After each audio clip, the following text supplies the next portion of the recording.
நல்ல தகப்பனே, எங்கள் சர்வ வல்லமை உள்ள ஆண்டவரே, இந்த அருமையான நேரத்திற்காக உமக்கு ஸ்தோத்திரம். காலையில் எங்கள் மத்தியில் இடைப்பட்ட தேவ ஆவியானவர் இப்பொழுதும் இடைபட வேண்டுமா நாங்கள் ஜெபிக்கிறோம். மனுஷனுடைய சத்தத்தை அல்ல ஆண்டவரே, உம்முடைய வார்த்தையை நாங்கள் கேட்க வந்திருக்கிறோம். நீர் எங்களோடு கூட பேசுவீராக, உம்முடைய வார்த்தையை அனுப்புவீராக. நாங்கள் திரும்பி போகும்பொழுது வசனத்தை பெற்றுக்கொண்டவர்களாய் திரும்பி போக கர்த்தர் கிருபை பாராட்டும். மகிமை உள்ள கரத்தில் எங்களை தாழ்த்துகிறோம் எங்கள் ஆண்டவர் இயேசுவின் நாமத்தில் பிதாவே, அல்லேலூயா. எபிரேயர் நிருபம் 11ஆம் அதிகாரம் 7வது வசனம். விசுவாசத்தினாலே நோவா தற்காலத்தில் காணாதவைகளை குறித்து தேவ எச்சரிப்பு பெற்று பயபக்தி உள்ளவனாகி தன் குடும்பத்தை ரட்சிப்பதற்கு பேழையை உண்டு பண்ணினான். அதனாலே அவன் உலகம் ஆக்கினைக்குள்ளானதென்று தீர்த்து விசுவாசத்தில் உண்டாகும் நீதிக்கு சுதந்திர வழியானான். வேதம் சொல்லுகிறது மத்திய 24 நோவாவின் காலத்தில் எப்படி நடந்ததோ அப்படியே மனுஷகுமாரன் வரும் காலத்திலும் நடக்கும். நாம் இந்த நோவா காலத்துக்குரியதான ஒப்புமையான காலத்தில் தான் இருந்து கொண்டிருக்கிறோம். இந்த காலகட்டத்திலிருந்து தான் நாம் தேவனை சந்திப்பதற்கு ஆயத்தப்பட்டு கொண்டிருக்கிறோம். தேவனை சந்திப்பதற்கு நீங்கள் ஆயத்தப்படும் பொழுது, ஆண்டவர் வரும் பொழுது நோவா காலத்தில் நடைபெற்ற மாதிரியே எல்லாமும் நடைபெறும் என்று சொல்லி பார்க்கிறோம். பேதுருவின் புஸ்தகத்தில் வாசிக்கும் பொழுது சிலராகிய 8 பேர் மாத்திரம் அந்த பேழைக்குள் பிரவேசித்தார்கள் என்று சொல்லி நாம் பார்க்கிறோம். இந்த நோவா தேவனிடத்திலிருந்து காணாதவைகளை பெற்றுக்கொண்டான். அந்த வசனம் அப்படி தான் சொல்லுது. விசுவாசன நோவா தற்காலத்திலே காணாதவைகளை குறித்து தேவ எச்சரிப்பு பெற்று அப்படின்னு இருக்கு. நாமும் இந்த இயேசுவின் வருகைக்கு காத்திருக்கிறோம். நாமும் இந்த வருகையில் போக வேண்டும் என்று விரும்புகிறோம். நோவா காலத்துக்கும் நமக்கும் நிறைய ஒத்துமை இருக்குது. நீங்கள் முதல் 11 அதிகாரம் ஆதியாகமத்தை குறித்து ரொம்ப கேர்ஃபுல்லாக வாசிக்கணும். என்ன காரணம்னு கேட்டிங்கன்னா, ரெஸ்ட் ஆஃப் த பைபிளுக்கு அதுதான் மேப். அதாவது பின்னாடி இருக்க மொத்தத்துக்கும் இந்த 11 அதிகாரம் தான் மேப்பாக இருக்கிறது. இதை வச்சுக்கிட்டு தான் நீங்கள் மித்த எல்லாத்தையுமே படிக்க முடியும். ஸோ அந்த 11 அதிகாரம் ரொம்ப முக்கியமான ஒரு விஷயம். அதில் குறிப்பாக இந்த நோவா பார்த்திங்கன்னு சொன்னால் பேழையை செய்கிறார். இப்போ நம்ம ஆண்டவர் நம்மளை சபையில் வைத்து ஆயத்தப்படுத்தி கொண்டிருக்கிறார். கரெக்டாக நோவா பேழைக்குள்ளே போவார், சபை எடுத்துக்கொள்ளப்படும். நோவா 7 நாள் கழித்து, அவர் உள்ளே போனதுக்கு பிறகு 7 நாள் கழித்து ஜலப்பிரளயம் உண்டாகும். நாம் போன பிறகு 7 வருஷம் உபத்திரவ காலம். அந்த 7 வருஷம் கழித்து நியாய தீர்ப்பு பூமிக்கு வரும்.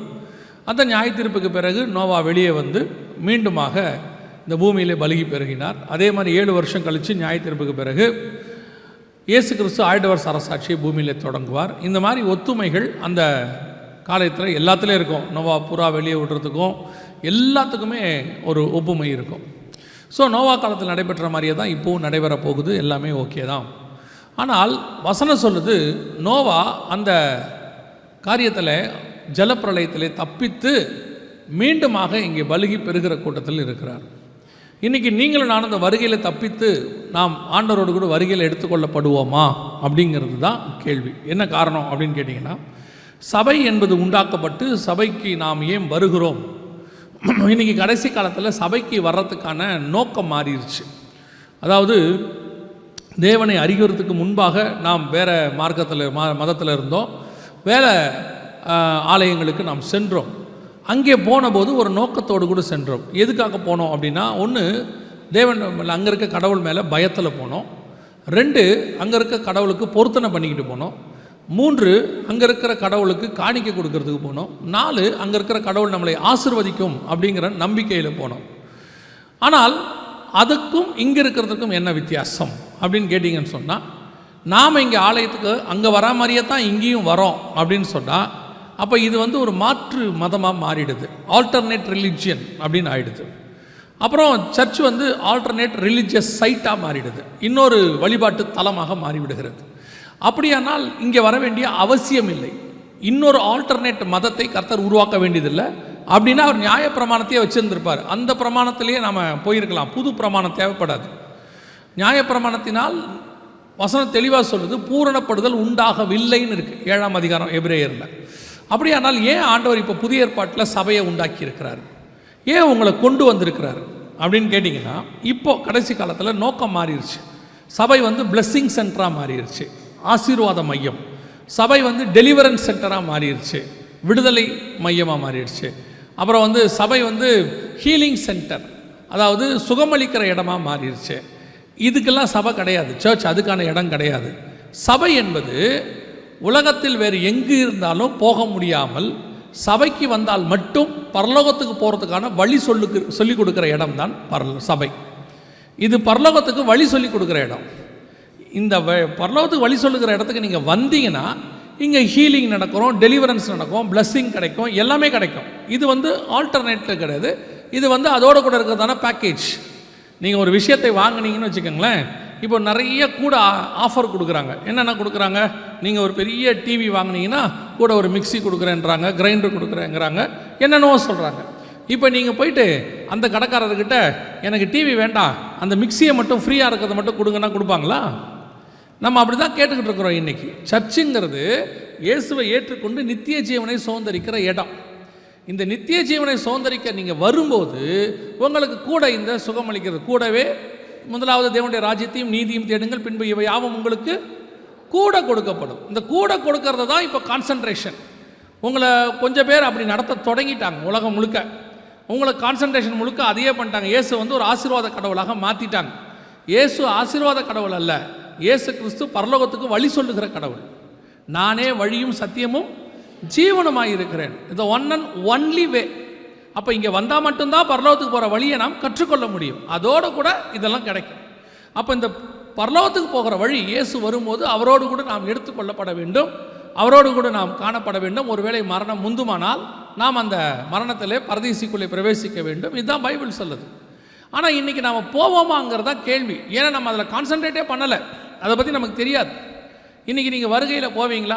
இந்த கிறிஸ்தவத்தில் இருக்கக்கூடியதான, இப்போது கடைசி காலத்தில் கிறிஸ்தவத்தில் இருக்கக்கூடியதான மிகப்பெரியதான ஒரு ப்ளஸ் பாயிண்ட், அது ப்ளஸ் பாயிண்ட் இல்லை, அது என்ன சொல்லணும், மிகப்பெரியதான காரியம் என்னன்னு கேட்டிங்கன்னா, கிறிஸ்தவர்களுக்கு யார் பரலோகத்துக்கு போக மாட்டாங்கன்றது நல்லா தெரியும், கன்ஃபார்மாக தெரியும்.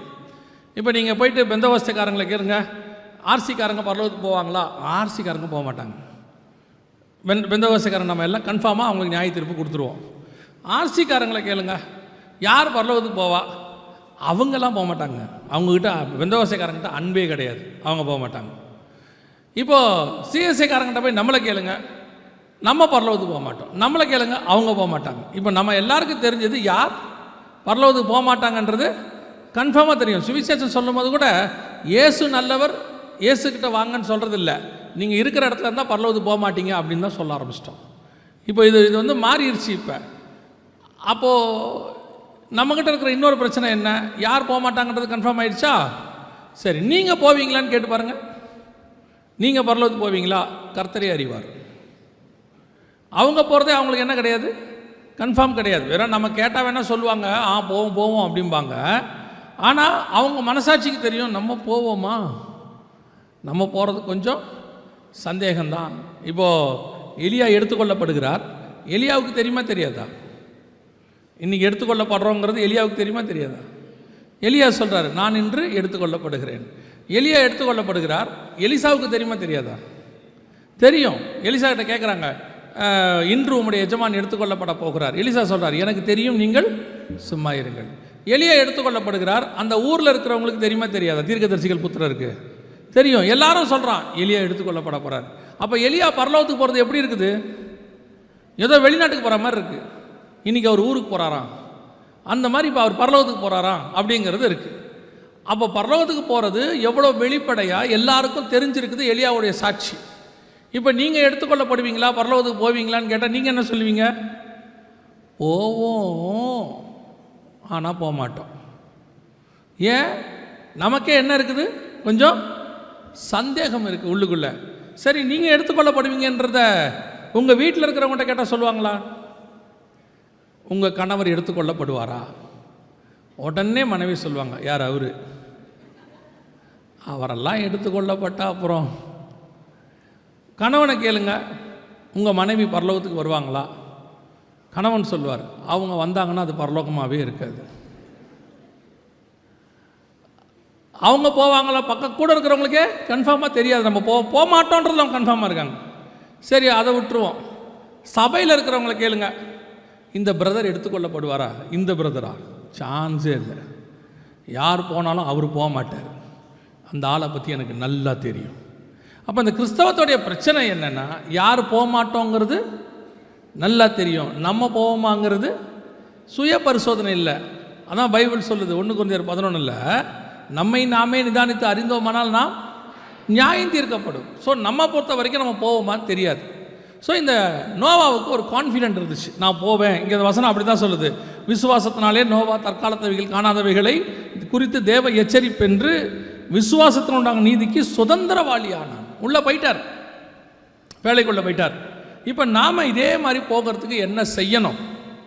வருகையில் போகிறதோ அல்லது வருகைக்கு முன்னாடி மரணம் முந்தினா உள்ளே நம்ம எடுத்துக்கொள்ளப்படுவதற்கோ ஆண்டவரோடு கூட பரலோகத்தில் போவதற்கோ என்ன செய்யணும் அப்படிங்கிறதுக்கு இது ஒரு மேப். இது நோவா, இந்த மாதிரி நிறைய மேப் இருக்குது. அதில் ஒன்று தான் நம்ம பார்க்குறோம், நோவாவை பற்றி பார்க்குறோம். இந்த எபிரேயர் 11 சொல்லியிருக்கிற ஒவ்வொருத்தரை பற்றியும் நீங்கள் தியானிக்கலாம். ஒவ்வொருத்தரை பற்றியும் அவங்க எல்லாமே சக்ஸஸ்ஃபுல் பர்சன்ஸ், அத்தனை பேருமே விசுவாசத்தினால் நற்சாட்சி பெற்றவர்கள்னு 39 சொல்லுது. அந்த எபிரேயர் 11:39. அப்படி இருக்கும்போது இவர் எடுத்துக்கொள்ளப்படுவதற்கு அல்லது பேழைக்குள் போய் காப்பாற்றப்படுவதற்கு, அந்த ஜலப்பிரளயத்தில் தப்பிப்பதற்கு நோவா என்ன செய்தார்? இதுதான் நம்முடைய மிக முக்கியமான கேள்வி. இப்போ அதை நம்ம ஃபாலோ பண்ணால் நாமளும் வரப்போகிற நியாய தீர்ப்புக்கு தப்பித்து கொள்ள முடியும். முதலாவதாக நோவா செய்ததான மிக முக்கியமான ஒரு விஷயம் வாசிங்க. ஆதியாகமத்தின் புஸ்தகம் 6ஆம் அதிகாரம், ஆதியாகமத்தின் புஸ்தகம் 6ஆம் அதிகாரம் 9வது வசனத்தை வாசிங்க. வரலாறு, நோவா தன் காலத்தில் இருந்தவர்களுக்குள்ளே நீதிமானும் உத்தமனுமாயிருந்தான். நோவா தேவனோடே சஞ்சரித்துக் கொண்டிருந்தான். நோவா கிட்ட இருந்த முதல் விஷயம் என்னன்னா, அன்னைக்கு இருந்தவர்களுக்குள் அவன் என்னவா இருந்தான்? நீதிமானாக இருந்தான், தேவனோடு கூட சஞ்சரித்து கொண்டிருந்தான். இதுதான் ஃபர்ஸ்ட் குவாலிட்டி, முதல் குவாலிட்டி இதுதான். இப்போ நம்மளை கேட்டோம்னா என்ன சொல்லுவோம்? தேவனோடு கூட சஞ்சரிக்கிறீங்களா, நீதிமானாக இருக்கிறீங்களா அப்படின்னு சொன்னால், இந்த காலத்தில் எல்லாரும் சொல்கிற ஒரு விஷயம், இந்த காலத்தில் அப்படி இருக்க முடியாது, இது ரொம்ப மோசமான ஒரு காலம், இந்த காலத்தில் நாம் சுத்தமாக வாழ்கிறதுங்கிறது, பரிசுத்தமாக வாழ்கிறது ரொம்ப கஷ்டம். இப்போ பாருங்கள், பசங்க விழுந்துடுறாங்க, வீழ்ச்சி அடைஞ்சிடறாங்க. இப்போ நம்ம என்ன சொல்கிறோம்? எங்கள் கூட இருக்கிற வரைக்கும் பசங்க நல்லா தான் இருந்தாங்க, வேலைக்கு போனாங்க அங்கே இப்போ இந்த பெங்களூர்னு ஒரு சிட்டி இருக்குது, எல்லோரும் பெங்களூருக்கு தான் போகிறாங்க. ஏன்னா அங்கே தான் ஐடி ஹெட் குவார்ட்டர்ஸு எல்லாம் இருக்குது. ஆனால் பெங்களூரை மாதிரி சாபத்தை வாங்குறவங்க யாருமே இல்லை. யாரை வேணால் கேளுங்க, பெங்களூருக்கு போய் தான் என் பையன் கெட்டுட்டான், பெங்களூருக்கு போய் தான் என் பொண்ணு கெட்டு போச்சு, எங்கள் கூட இருக்கிற வரைக்கும் நல்லா இருந்தாங்க, எப்போ அங்கே போனாங்களோ கெட்டு போயிட்டாங்க. சில நேரத்தில் சொல்கிறாங்க, இந்த காலேஜுக்கு போனதில் தான் என் பசங்க கெட்டு போயிட்டாங்க, அது வரைக்கும் ஒழுக்கமாக தான் இருந்தாங்க. இப்போ ஒரு பீரியட், இப்போ கொஞ்சம் அட்வான்ஸ்டாக போயிட்டு ஒரு சிலர் என்ன சொல்லிட்டான் தெரியுமா? இந்த சர்ச்சுக்கு போனதுனால தான் என் பையன் கெட்டு போயிட்டான்றான். இது அதை விட மோசம் போங்க. இப்போ என்ன ஆச்சு? வசனம் சொல்லுது, நோவா அன்னைக்கு இருந்தவர்களுக்குள், அன்னைக்கு பூமி எப்படி இருந்துச்சு வாசிங்க. 11வது வசனம் வாசிங்க. பூமியானது தேவனுக்கு முன்பாக சீர்கெட்டதா இருந்தது, பூமி கொடுமையினால் நிறைந்திருந்தது.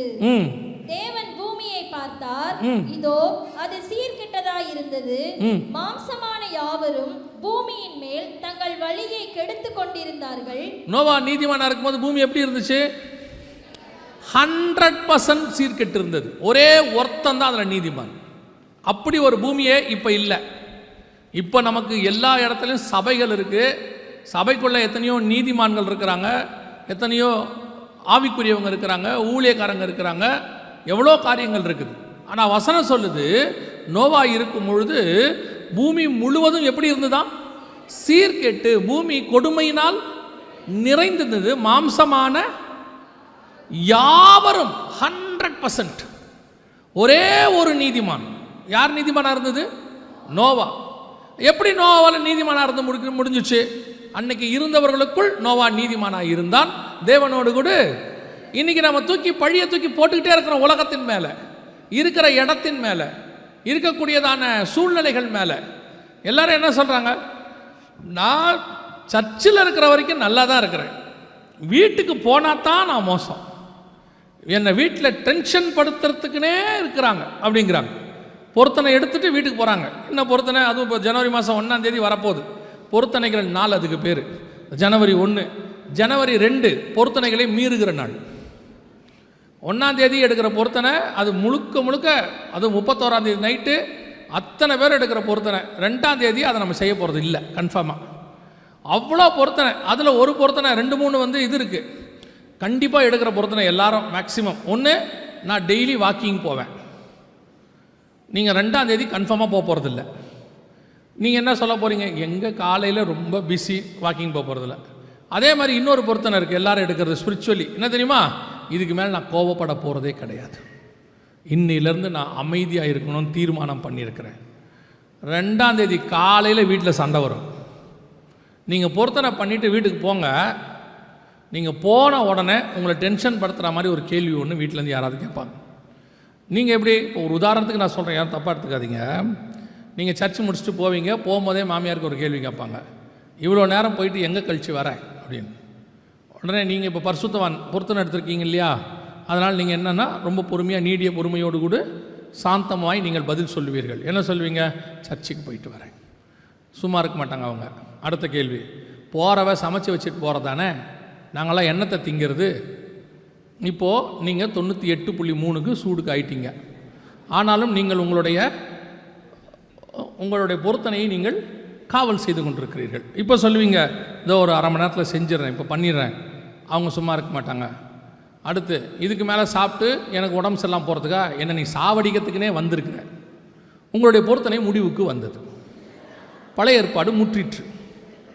அடுத்து நீங்கள் ஆரம்பிப்பீங்க பாருங்கள், நீங்கள் பேசுகிற பேச்சில் மாமியார் வெளியே போய் உக்காந்துக்கும், இவ சோறு போட்டா என்ன போடாட்டி என்ன. இப்போ நீங்கள் என்ன நினைப்பீங்க, நான் கோவப்படக்கூடாதுன்னு தான் வந்தேன், பிசாசு மாதிரி அந்த மாமியார் இப்போ பிசாசு மாதிரி.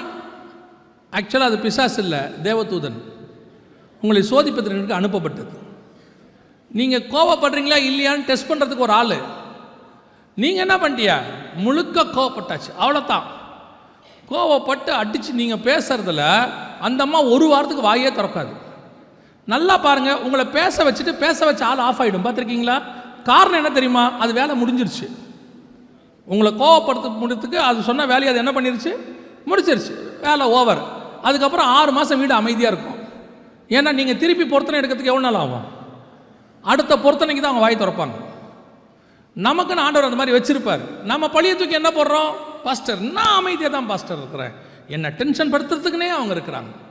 நான் ஆஃபீஸில் ஒழுங்காக தான் இருக்கிறேன், என்னை கோவப்படுத்தி அந்த ஆஃபீஸை விட்டு துரத்துறதுக்குனே பார்க்குறாங்க. இப்போ பழிய தூக்கி எங்கே போட்டுக்கிட்டு இருக்கிறோம், நம்மளை சுற்றி இருக்கிறது மேலே போடுறோம். ஆனால் நோவா இருந்த காலத்தில் வசனம் சொல்லுது, பூமி கொடுமையினால் நிறைந்திருந்தது, மாம்சமான யாவரும் தங்கள் வழியை கெடுத்து கொண்டதார்கள். 100% கெட்டவர்கள். அந்த கெட்டவர்களுக்குள்ள இவன் ஒருத்தன் நீதிமானாக இருந்தான். அப்படின்னா பரலோகம் உங்களை எப்பவுமே பரிசுத்தவான்கள் மத்தியில் வச்சு உங்களை பரலோகத்துக்கு கூட்டிகிட்டு போகாது, பரிசுத்தவான்கள் மத்தியில் வச்சு உங்களை சோதிக்காது. இயேசு கிறிஸ்துவை பரலோகம் எங்கே வச்சு சோதிச்சு தெரியுமா, நாசரேத்தில் கொண்டு போய் வச்சாராம். அதனால தான் நாசரேத்திலிருந்து வரும்போது ஒருத்தன் கேட்குறான், நாசரேத்திலிருந்து நன்மை தோன்றுமோ? அதனால தான் இயேசு பற்றி வசனம் சொல்லுது, அவர் தாமே நம்மை போல எல்லா விதத்திலும் சோதிக்கப்பட்டு. அவரும் எல்லா டென்ஷனையும் பார்த்துருக்கிறார், எல்லாம் அவருக்கும் தெரியும். அவரும் 30 வயசு வரைக்கும் குடும்பத்தில் இருந்திருக்கிறார். அண்ணன் தம்பி எல்லாம், அண்ணன் கிடையாது, தம்பி அப்பா அம்மா எல்லாரோடையும் இருந்திருக்கிறார். he knows very well. பிரச்சனை அதான். இப்போ பாருங்க, சோதம் முழுக்க கெட்டு போயிருக்குது 100%. அதில் ஒரே ஒரு நீதிமான் இருக்கிறான். யாரு? லோத்து. வசனம் சொல்றது நீதிமானாகிய லோத்து. ஏன் அவன் தன்னை கரெக்ட் பண்ணி கொள்ளலை? மொத்த சோதோமிலையும் அவன் ஒருத்த மட்டும் நீதிமானாக உட்கார்ந்துருக்கிறான். மொத்த நாசரத்திலையும் இயேசு நீதிமானாக இருக்கிறார். மொத்த பூமியிலையும் நோவா நீதிமானாக இருக்கிறான். அப்படின்னா என்ன அர்த்தம்? உங்களை சுற்றி எந்த சூழ்நிலைகள் இருந்தாலும், எதுவாக காணப்பட்டாலும், எவ்வளோ கோவப்படுத்துகிறவன் இருந்தாலும், பாவம் செய்கிறவன் இருந்தாலும், அவைகளுக்கு நடுவில் உங்களை பாதுகாத்து கொள்ள வேண்டியது உங்களுடைய வேலை. அதுதான் ஆண்டவர் சொல்றார். உங்களால் முடியும், அதுக்கு தான் ஆண்டவர் வச்சிருக்கிறார். உங்களால் முடியாதுங்கிறதுக்காக கத்தர் அங்கே வைக்கல, உங்களால் முடியுன்றதுக்கு தான் கத்தர் பிளேஸ்மெண்ட் பண்ணியிருக்கிறார். குடியக்காரங்களே இல்லாத, டாஸ்மாகே இல்லாத ஒரு ஏரியாவில் நீங்கள் குடிக்காமல் இருக்கிறது ஒன்றும் பெரிய விஷயமே கிடையாது. எல்லாம் இருந்து அங்கே எல்லாம் இலவசமாக கிடைக்கும்னு தெரிஞ்சு நீங்கள் குடிக்காமல் இருக்கிறீங்கள, அதுதான் சக்ஸஸ். இன்றைக்கி நிறைய பேர் அதான் சொல்கிறாங்க, நாம் சூழ்நிலை ஒழுங்காக இருந்தால் நான் ஒழுங்காக இருப்பேன், சூழ்நிலை ஒழுங்காக இருந்தால் எல்லாரும் தான் ஒழுங்காக இருப்பாங்க. எல்லாரும் இருக்கிறது எப்படி அப்புறம் நம்ம ப்ரூவ் பண்ணிட்டு போக முடியும் நீதிமான்னு சொல்லி. இன்றைக்கி சபைகளுக்குள்ள இன்னொரு மிக முக்கியமான ஒரு காரியம் ஓடிக்கிட்டு இருக்குது. என்ன ஓடிக்கிட்டு இருக்குது? சபைக்கு வராங்க, வந்த உடனே இந்த சபைக்கு வரக்கூடிய இந்த பைபிளை கொஞ்சம் அறகுறையாக படித்தவங்க ஒருத்தர் இருப்பாங்க. அறகுறைனா பாதி இல்லை, பைபிளை முழுசாக படிச்சிருப்பாங்க, ஆனால் அதோடைய ஆழத்தோடு படிக்க மாட்டாங்க. அவங்களுக்கு வேண்டியது டெய்லி பைபிள் படிக்கணும். அதில் ஒரு பெருமை வேறு இருக்கும், நான் 10 தடவை பைபிள் முடிச்சிருக்கிறேன், என் வாழ்நாளில் 20 தடவை பைபிள் முடிச்சிருக்கிறேன். சந்தோஷம், நான் இல்லைன்னு சொல்லலை. இவங்க வந்துடுவாங்க, இங்கே வந்துட்டு அடுத்து சொல்லுவாங்க, இந்த சர்ச்சில் எல்லாம் மோசமானவங்க, ஒருத்தரை கூட சரியில்லை, எப்படி இந்த சர்ச்சில் இருக்கிறது? சர்ச்சில் அப்படி தான் இருப்பாங்க. சர்ச்சுங்கிறது பாவிகள் இருக்கிற இடம், அவர்களை பரிசுத்தமாக்குறதுக்கு தான் சர்ச்சு. வெறும் பரிசுத்தவான்கள் மட்டும் இருக்கணும்னா நீங்கள் பரலோகத்துக்கு தான் போகணும். அங்கே மட்டும்தான் வெறும் பரிசுத்தவான்கள் இருப்பாங்க. சபைங்கிறது எப்படி இருக்கும்? பாவிகள் தான் இருப்பாங்க. இவங்களை பரிசுத்தமாக்குறதுக்கு கர்த்தர் கூட்டிகிட்டு வந்திருக்கிறார். அவர்கள் மத்தியில் நீங்கள் எப்படி பரிசுத்தமாக இருக்கிறீங்கிறது தான் முக்கியம். இங்கே எப்படி இருக்குது? இங்கே வரும்போது நீங்கள் அவன் பாவி மனம் திரும்பிட்டான், நீங்கள் பரிசுத்தவன் பாவியாக மாறிட்டீங்க. எதனால?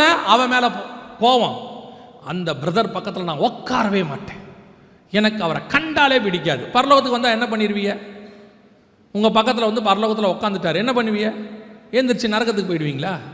இந்த ஆள் பக்கத்தில் நான் பரலோகத்தில் உட்கார மாட்டேன்னு. இதில் வேறு சிலர்லாம் சேரில் சீட்டு போட்டு உட்காந்துருக்கிறது, பக்கத்தில் பைபிளை வச்சுட்டு. நான் அந்த சிஸ்டர் பக்கத்தில் உட்காந்து தான் செய்தி கேட்பேன். கேட்டால் அப்போ தான் எனக்கு செய்தி கேட்டால் மாதிரி இருக்கும், இல்லைன்னா கேட்காத மாதிரி இருக்குமா? யார் பக்கத்தில் உட்காந்தா என்ன, எப்படி இருந்தா என்ன, பக்கத்தில் உட்காந்துருக்க எந்த பாவியாக இருந்தா என்ன? அவன் இங்கே எதுக்கு வந்திருக்கிறான்? பரிசுத்தமாக வந்திருக்கிறான். அவன் நம்மை பார்த்து தேவனை தெரிந்து கொள்ள வேண்டுமே ஒழிய நீங்கள் அவனை பார்த்து பாவியாக மாறக்கூடாது. சூழ்நிலைகள் மேலே குற்றத்தை சொல்லாதீங்க, உங்கள் சுற்றி இருக்கிறவங்க மேலே காரணத்தை சொல்லாதீங்க. இன்றைக்கி ஒரு கூட்டம் அப்படி இருக்கு, பழியை தூக்கி எல்லார் மேலேயும் போட்டுடுது. ஆண்டவர் அழகாக ஒரு வார்த்தை சொல்வார், பரலோக ராஜ்யம் புளித்த மாவுக்கு ஒப்பாய் இருக்கிறது. அதனால் புளித்த மாவுக்கு ஒப்பாய் இருக்கிறது. பொதுவாக புளித்த மாவுங்கிறத பார்த்தீங்கன்னு சொன்னால் பைபிளில் வந்து நெகட்டிவ் பேரபிள், அதாவது கள்ள உபதேசத்துக்கு ஆண்டவர் சொல்லுவார். ஒரே ஒரு இடத்துல மட்டும் பாசிட்டிவ் பேரபிளாக சொல்கிறார். என்ன சொல்கிறாரு? புளித்த மாவு பரலோகராஜ்யம் புளித்த மாவுக்கு ஒப்பாய் இருக்கிறது. அதோடைய அர்த்தம் என்ன? புளித்த மாவு, அவர் சொல்கிறாரு, கொஞ்சம் புளித்த மாவு 3 படி மாவை என்ன செய்யுமா? புளிக்க செய்து விடும். அப்படின்னா ஒரு வேளை இங்கே இருக்கிற நம்ம ஆளுங்களுக்கு தெரியாது, யங்ஸ்டர்ஸ்க்கு புளித்த மாவுனா என்னான்ட்டு. இப்போது நீங்கள் தயிர்லாம் உர ஊற்றுவீங்க, பார்த்துருக்கீங்கல்ல? கொஞ்சம் தான் நம்ம என்ன பண்ணுவோம், தயிர் எடுத்து ஒரு 1/2 லிட்டர்லேயே 1 லிட்டர் பால்லேயே ஊற்றிடுவோம். இந்த 1/2 லிட்டர் 1 லிட்டர் பாலில் கொஞ்சம் ஊற்றுற தயிர் மொத்த பால் மாதிரி இது பாலாக மாறாது. இந்த கொஞ்சம் தயிர் மொத்த பாலையும் தயிராய் மாற்றிவிடும். ஏன்னா அந்த தயிருக்குள் இருக்கிற புளிப்புத்தன்மைக்கு அப்படி ஒரு பவர் உண்டு. அதுக்கு ஒப்பாக பரலோகராஜ்யத்தை ஆண்டவர் சொல்கிறார். பரலோக ராஜ்யத்துக்கு அப்படி ஒரு வல்லமை, அதாவது உங்களுக்கு அப்படி ஒரு வல்லமை உண்டு. நீங்கள் உங்களை சுற்றி இருக்கிறவர்களை போல மாற மாட்டீர்கள், உங்களை சுற்றி இருக்கிறவர்களை உங்களை போல மாற்றுவீர்கள். அதுதான் பரலோக ராஜ்யத்தின் வல்லமை. நீங்கள் சொல்கிறீங்கல்ல, எங்கள் ஆஃபீஸில் எல்லாரும் கெட்டவங்க, எல்லாம் சினிமா பாட்டு பாடுறாங்க, எல்லாம் ஜாலியாக அரட்டை அடிக்கிறாங்க, சிகரெட் பிடிக்கிறாங்க, குடிக்கிறாங்க, அவங்க மத்தியில் நான் உட்காந்துருக்கேன். இந்த எம்என்சி கம்பெனிக்கு வேலைக்கு போகிற பசங்க எல்லாம் ஒரு மாயையான பொய்யை சொல்லி திரிகிறான். இந்த எம்என்சி கம்பெனிக்கு வேலைக்கு போகிறவங்க, ஐடிக்கு போகிறவங்கெல்லாம் ஒரு பொய்யை சொல்லி திரிவாங்க. என்ன பொய் தெரியுமா? எங்கள் ஆஃபீஸில் எல்லாருமே ஃப்ரீக் அவுட்டாக இருக்காங்க, வீக்கெண்ட் அவுட்டிங் போகிறாங்க, இவங்க எல்லாம் அப்படி பண்ணுறாங்க, இப்படி பண்ணுறாங்க, அவங்க மத்தியில் நான் இருக்கிறது ரொம்ப கஷ்டமாக இருக்குது, என்னை ஒதுக்குறாங்க, என்னை வந்து சாமியாருன்னு சொல்கிறாங்க, அவங்களோட நான் மிங்கிள் ஆனால் தான் என்னையும் அவங்க மேலே கொண்டு வராங்க. பொய் பொய் பொய், 100% பொய். ஏன் தெரியுமா? கவனிச்சுக்கொள்ளுங்க, இவனுடைய வீக்னஸை அவங்க மேலே தூக்கி போடுறான். இவன் முன்னாடியெல்லாம் ஒரு 20 வருஷத்துக்கு முன்னாடியெல்லாம் ஒரு ஹாஸ்பிட்டலில் அல்லது ஒரு கவர்மெண்ட் ஆஃபீஸோ எங்கேயோ ஒன்றும் இல்லை, ஒரே ஒருத்தர் ரட்சிக்கப்பட்டவர் இருப்பார், ஒருத்தர் தான் இருப்பாங்க. ஒரு நர்ஸ் ரட்சிக்கப்பட்டிருப்பாங்க. ஒரு 2 வருஷம் கழித்து பார்த்தீங்கன்னா அதே ஹாஸ்பிட்டலில் ஒரு ப்ரேயர் குரூப் இருக்கும், அதே ஆஃபீஸில் ஒரு ப்ரேயர் குரூப் இருக்கும். அந்த ஒத்த ஆள் அந்த ஆஃபீஸுக்குள்ள சுவிசேஷம் சொல்லி ஆஃபீஸையே கர்த்தர் பக்கம் திருப்பிடுவார். அந்த ஒரு நர்ஸு அந்த ஹாஸ்பிட்டலில் இருக்கிறவங்களுக்கெல்லாம் காஸ்பல் சொல்லி ஒரு ப்ரேயர் குரூப்பையே ஆரம்பிச்சிருவாங்க. ஒரே ஒரு விசுவாசி நான் பிலீவரில் உள்ள ஏரியாவுக்கு போயிட்டாங்கன்னா அந்த விசுவாசி அங்கே இருக்கிறவங்களுக்கு சுவிசேஷம் சொல்லி அவங்க வீட்டிலேயே குடும்பச்சம் ஆரம்பிச்சிருவாங்க. அங்கே காட்டேஜ் ப்ரேயர் மீட்டிங் நடக்கும், பாஸ்டர் போய் அங்கே செய்தி கொடுப்பாங்க. இது 20 வருஷத்துக்கு முன்னாடி. இப்போ இவன் என்ன சொல்கிறான் தெரியுமா, நான் போகிறேன், அவங்க என்ன மாற்றுறாங்க, அவங்களோட போராடுறது இது இவனுக்கே இஷ்டம். இவனுக்கு என்ன தெரியுமா, சர்ச்சில் இருக்கும் போது நம்ம வேற ஒன்று சொல்லி கொடுக்குறோம், அங்கே போனால் அது அவனுக்கு ஜாலியாக இருக்குது. இப்போ இவர் இங்கே வந்தால் என்ன பாடுறாங்க, என் மீது அன்பு கூர்ந்து பாடுறாங்களா, இங்கே கண்ணை மூடி நம்ம கையை உயர்த்தி பாடுறோமா, அங்கே போனால் அவனுக்கு சும்மா ரேப் சாங்கெல்லாம் போட்டு விட்டு ஆடுறாங்க. இப்போ நம்மளும் பாடுறான், அதை விட்டுருங்க, அவங்க போட்டு விட்டு ஆடுறான். அதை பார்க்கும்போது இவனுக்கு கொஞ்சம் சந்தோஷமாக இருக்குது. என்னடா சர்ச்சில் எப்போ பார்த்தாலும் ஆராதனைங்கிறாங்க, அங்கே பாருங்கள் என்னம்மா ஆடுறான், இது இவனுக்கே இஷ்டம். அதனால் இவன் என்ன சொல்கிறான்னா, அங்கே இருக்கிறவங்களாம் அப்படி இருக்காங்க, நான் மட்டும் தனியாக இருக்கிறது கஷ்டமாக இருக்குது. இல்லை தம்பி, நீங்கள் அங்கே இருங்க, நீங்கள் மட்டும் ஒழுங்காக தனியாக உட்காந்து ஜெபம் பண்ணுங்க, முழங்கால் போட்டு ஜெபம் பண்ணுங்க. ஏற்ற நேரத்தில் கர்த்தர் உங்களை கொண்டு உங்களுடைய காலேஜில் ஆஃபீஸில் ரிவைவலை கொண்டு வருவதற்கு வல்லமை உள்ளவராக இருக்கிறார். God can do. ஏன்னா உங்ககிட்ட இருக்கக்கூடிய கர்த்தருக்கு அப்படி ஒரு வல்லமை உண்டு, உங்களுக்குள்ள இருக்கிற பரிசுத்த ஆவியானவருக்கு அப்படி ஒரு வல்லமை உண்டு. இப்போ யோசிச்சு பாருங்க, புளிப்புத்தன்மை மாறவே, உங்களுக்குள்ள இருக்கிற பரிசுத்த ஆவியானவர் மாறவே மாட்டார், நீங்க தான் மாறுவீங்க, அவர் மாற மாட்டார். நீங்க போய் பாருங்க, நோவா பூமியானது கொடுமையினால் நிறைந்திருந்தது, மாம்சமான யாவரும் தங்கள் வழிகளை என்ன செஞ்சாங்களாம், கெடுத்து கொண்டிருந்தார்கள். ஆனால் நோவாவோ நீதிமானாக இருந்தான். நீங்கள் எங்கே வேணால் பாருங்கள், இப்போ சவுதி அரேபியாக்கெலாம் போய் பாருங்கள். ஒரு 30 வருஷத்துக்கு முன்னாடி இங்கேருந்து வேலைக்கு போனவங்க இன்றைக்கி அங்கே பாஸ்டராக இருக்காங்க. இப்போவும் வேலைக்கு தான் இருக்காங்க, ஆனால் என்ன இருக்காங்க, பாஸ்டராக இருக்காங்க. 200 பேர் 300 பேர் உள்ள சர்ச் இருக்குது. 30 வருஷத்துக்கு முன்னாடி போகும்பொழுது சுவிசேஷமே சொல்ல முடியாது, சர்ச்சு நடத்த முடியாது, தெரிஞ்சால் கழுத்தை வெட்டிடுவாங்க, தூக்கிட்டு போய் பாலைவனத்தில் போட்டுருவாங்க, தண்டனை கொடுப்பாங்க, அடிப்பாங்க, அவ்வளவு ஸ்ட்ரிக்டாக இருந்துச்சு. ஆனால் அந்த காலத்தில் அங்கே போய் சுவிசேஷம் சொல்லி அங்கே இன்னைக்கு 100 கணக்கில் சர்ச் இருக்கு. சவுதி அரேபியாவில், சைனாக்குள்ள 100 கணக்கில் சர்ச் இருக்கு. சொல்ல முடியாது. நம்ம என்ன சொல்கிறோம், நான் அங்கே போனால் செய்ய முடியாது. இன்னைக்கு இருக்கிறவங்க கிட்ட உலக பிரகாரமான மனுஷங்கிட்ட நீங்கள் கற்றுக்கோங்க, செய்ய முடியாத விஷயத்தை அவன் செய்ய முடியுங்கிறான், நீங்கள் செய்ய முடிஞ்ச விஷயத்தை செய்ய முடியாதுன்றீங்க. அவன் பாருங்கள், செய்ய முடியாத எத்தனையோ விஷயம் இருக்குது, அவன் என்ன சொல்கிறான், செய்ய முடியும், பண்ணிடலாம், ட்ரை பண்ணலாம். இங்கேருந்து நிலாவுக்கு போயிட்டு வந்துட்டான், அடுத்து மார்ச்சுக்கு போகிறேங்கிறான், என்னென்னமோ அவனால் முடியாததெல்லாம் ட்ரை பண்ணுறான். நம்ம என்ன தனியாக ஜாப் பண்ணி பைபிள் வாசிச்சுட்டு இருந்தோம்னா அங்கே இருக்கிற ஆத்துமாக்களை ஆதாயம் பண்ண முடியும்னு கர்த்தர் சொல்கிறாரு. ஒரு சுவிசேஷம் சொன்னால் பண்ண முடியுங்கிறாரு. இவன் சொல்கிறான், எங்கள் ஆஃபீஸில் பண்ணவே முடியாதுங்க, எங்கள் சர்ச்சில் நோ சான்ஸ், எங்கள் ஆஃபீஸில், என்னுடைய காலேஜில் சொல்லவே முடியாது. யார் சொன்னா? கிறிஸ்தவம்னு ஒன்று இல்லாத காலத்திலேயே 12 அப்போஸ்தலர்கள் உலகம் முழுக்க சுவிசேஷம் சொல்லிட்டாங்க. போகவே முடியாத இடத்துக்குலாம் போயிட்டாங்க. அவங்களும் நம்மளை மாதிரி யங்ஸ்டர்ஸாக இருந்தவங்க தான், எல்லாம் 70 வயசு கிழவர்கள் கிடையாது, எல்லாம் 35-40 வயசுக்குள்ள இருக்கக்கூடிய யங்ஸ்டர்ஸ் போய் சுவிசேஷம் சொல்லி இன்னைக்கு உலகத்தையே தலைகீழாக அவங்க மாற்றிட்டாங்க. இன்னைக்கு நம்ம எதுக்கடுங்க முடியாது, சான்ஸே இல்லை, வாய்ப்பே இல்லை. அது எங்கே ஆரம்பிக்குது? வீட்டுக்குள்ளே ஆரம்பிக்குது. இந்த வீட்டில் சமாதானமாக இருக்கவே முடியாது அப்படின்னு ஆரம்பிச்சிங்கல்ல, சமாதானமாக இருக்க முடியாது. அங்கே ஆரம்பித்து எங்கே போகுது? உங்கள் ஆஃபீஸ் வரைக்கும் போகுது, காலேஜ் வரைக்கும் போகுது. இங்கே ஒன்றுமே பண்ண முடியாது, ரொம்ப மோசம். நீங்கள் அறிக்கை பண்ண பண்ண பண்ண முடியாமல் தான் போகும். ஆனால் நோவாவுக்கு ஒன்று தெரிஞ்சிச்சு, இந்த முழு பூமியும் கெட்டதாக இருக்கட்டும், ஆனால் என்னால் நீதிமானாக வாழ முடியும், நான் தேவனோடு கூட சஞ்சரிக்க முடியும். என்னை சுற்றி இருக்கிறவன் எப்பேற்பட்டவனாக இருந்தாலும் சரி, நான் கர்த்தருக்கு உண்மை உள்ளவனாக இருப்பேன். அதுதான் நோவாவுடைய ஃபஸ்ட்டு சக்ஸஸ். இன்றைக்கி நாம் அதோட தீர்மானம் ஒன்று எடுக்கணும். என்ன எடுக்கணும் தெரியுமா? ஏன் என்னை என் ஆஃபீஸில் ஆண்டவர் வச்சுருக்கிறாரு? ஏன் இந்த குடும்பத்துக்குள்ளே என்னை வச்சுருக்கிறாரு? ஏன் இந்த ஏரியாக்குள்ளே என்னை ஆண்டவர் வச்சுருக்கிறாரு? என்னை கொண்டு கர்த்தர் ஏதோ செய்ய விரும்புகிறார். அவர்களைப் போல நான் மாற மாட்டேன், என்னை போல அவர்களை மாற்றுவேன், என் இயேசுவை போல அவர்களை மாற்றுவேன். நான் சுவிசேஷம் சொல்லுவேன், அங்கே ஒரு ஜப கூட்டம் வரும், அங்கே அநேகர் ஆண்டவர் ரட்சிப்புக்குள்ளே நடத்துவார். அந்த விசுவாசம் உங்களுக்குள்ளே வரணும். நோவா பேழைக்குள் பிரவேசிப்பதற்கு முதல்ல அவன் தேவனோடு கூட சஞ்சரித்து கொண்டிருந்தான். இன்றைக்கி நாம் தேவனோடு சஞ்சரிக்கிறவங்களா இருக்கிறோமா? உண்மை உள்ளவர்களாக இருக்கிறோமா? நீதிமான்களாக இருக்கிறோமா? சுற்றி இருக்கிறது மேலே எது மேலேயும் பழி போட்டுறாதீங்க, எதையுமே சொல்லாதீங்க. நீங்கள் மட்டும் என்ன செய்ய முடியும்? உண்மை உள்ளவர்களாக இருக்க முடியும். ரெண்டாவது, நோவா கிட்ட இருந்த இன்னொரு மிக முக்கியமான விஷயம், அதே எபிரேயர் 11 அந்த 7ஆம் வசனம் வாசிங்க பார்ப்போம். விசுவாசத்தினாலே நோவா தற்காலத்திலே காணாதவைகளை குறித்து தேவ எச்சரிப்பு பெற்று பயபக்தியுள்ளவனாகி தன் குடும்பத்தை ரட்சிப்பதற்கு பேழையை உண்டு பண்ணினான். அதனாலே அவன் உலகம் ஆக்கினைக்குள்ளானதென்று தீர்த்து விசுவாசத்தினால் உண்டாகும் நீதிக்கு சுதந்திரவாளியானான். நோவா ரெண்டாவது எதுக்காக பேழையை உண்டு பண்ணினான்? தன் குடும்பத்தை ரட்சிப்பதற்கென்று பேழையை உண்டு பண்ணினான். ஆனால் கர்த்தர் எதுக்கு பேழையை உண்டு பண்ண சொன்னார் பாருங்க, வாசிங்க 18-19 ஆதியாகமத்தின் புஸ்தகம் 6ஆம் அதிகாரம் 18-19 வாசி. ஆனாலும் உன்னுடனே என் உடன்படிக்கையை ஏற்படுத்துவேன், நீயும் உன்னோடே கூட உன் குமாரரும் உன் மனைவியும் உன் குமாரரின் மனைவிகளும் பேழைக்குள் பிரவேசியுங்கள். சகலவித மாம்சமான ஜீவன்களிலும் ஆணும் பெண்ணுமாக வகை ஒன்றுக்கு ஒவ்வொரு ஜோடு உன்னுடன் உயிரோடே காக்கப்படுவதற்கு பேழைக்குள்ளே சேர்த்துக்கொள். அப்ப கர்த்தர் எதற்கு செய்ய சொன்னாரு?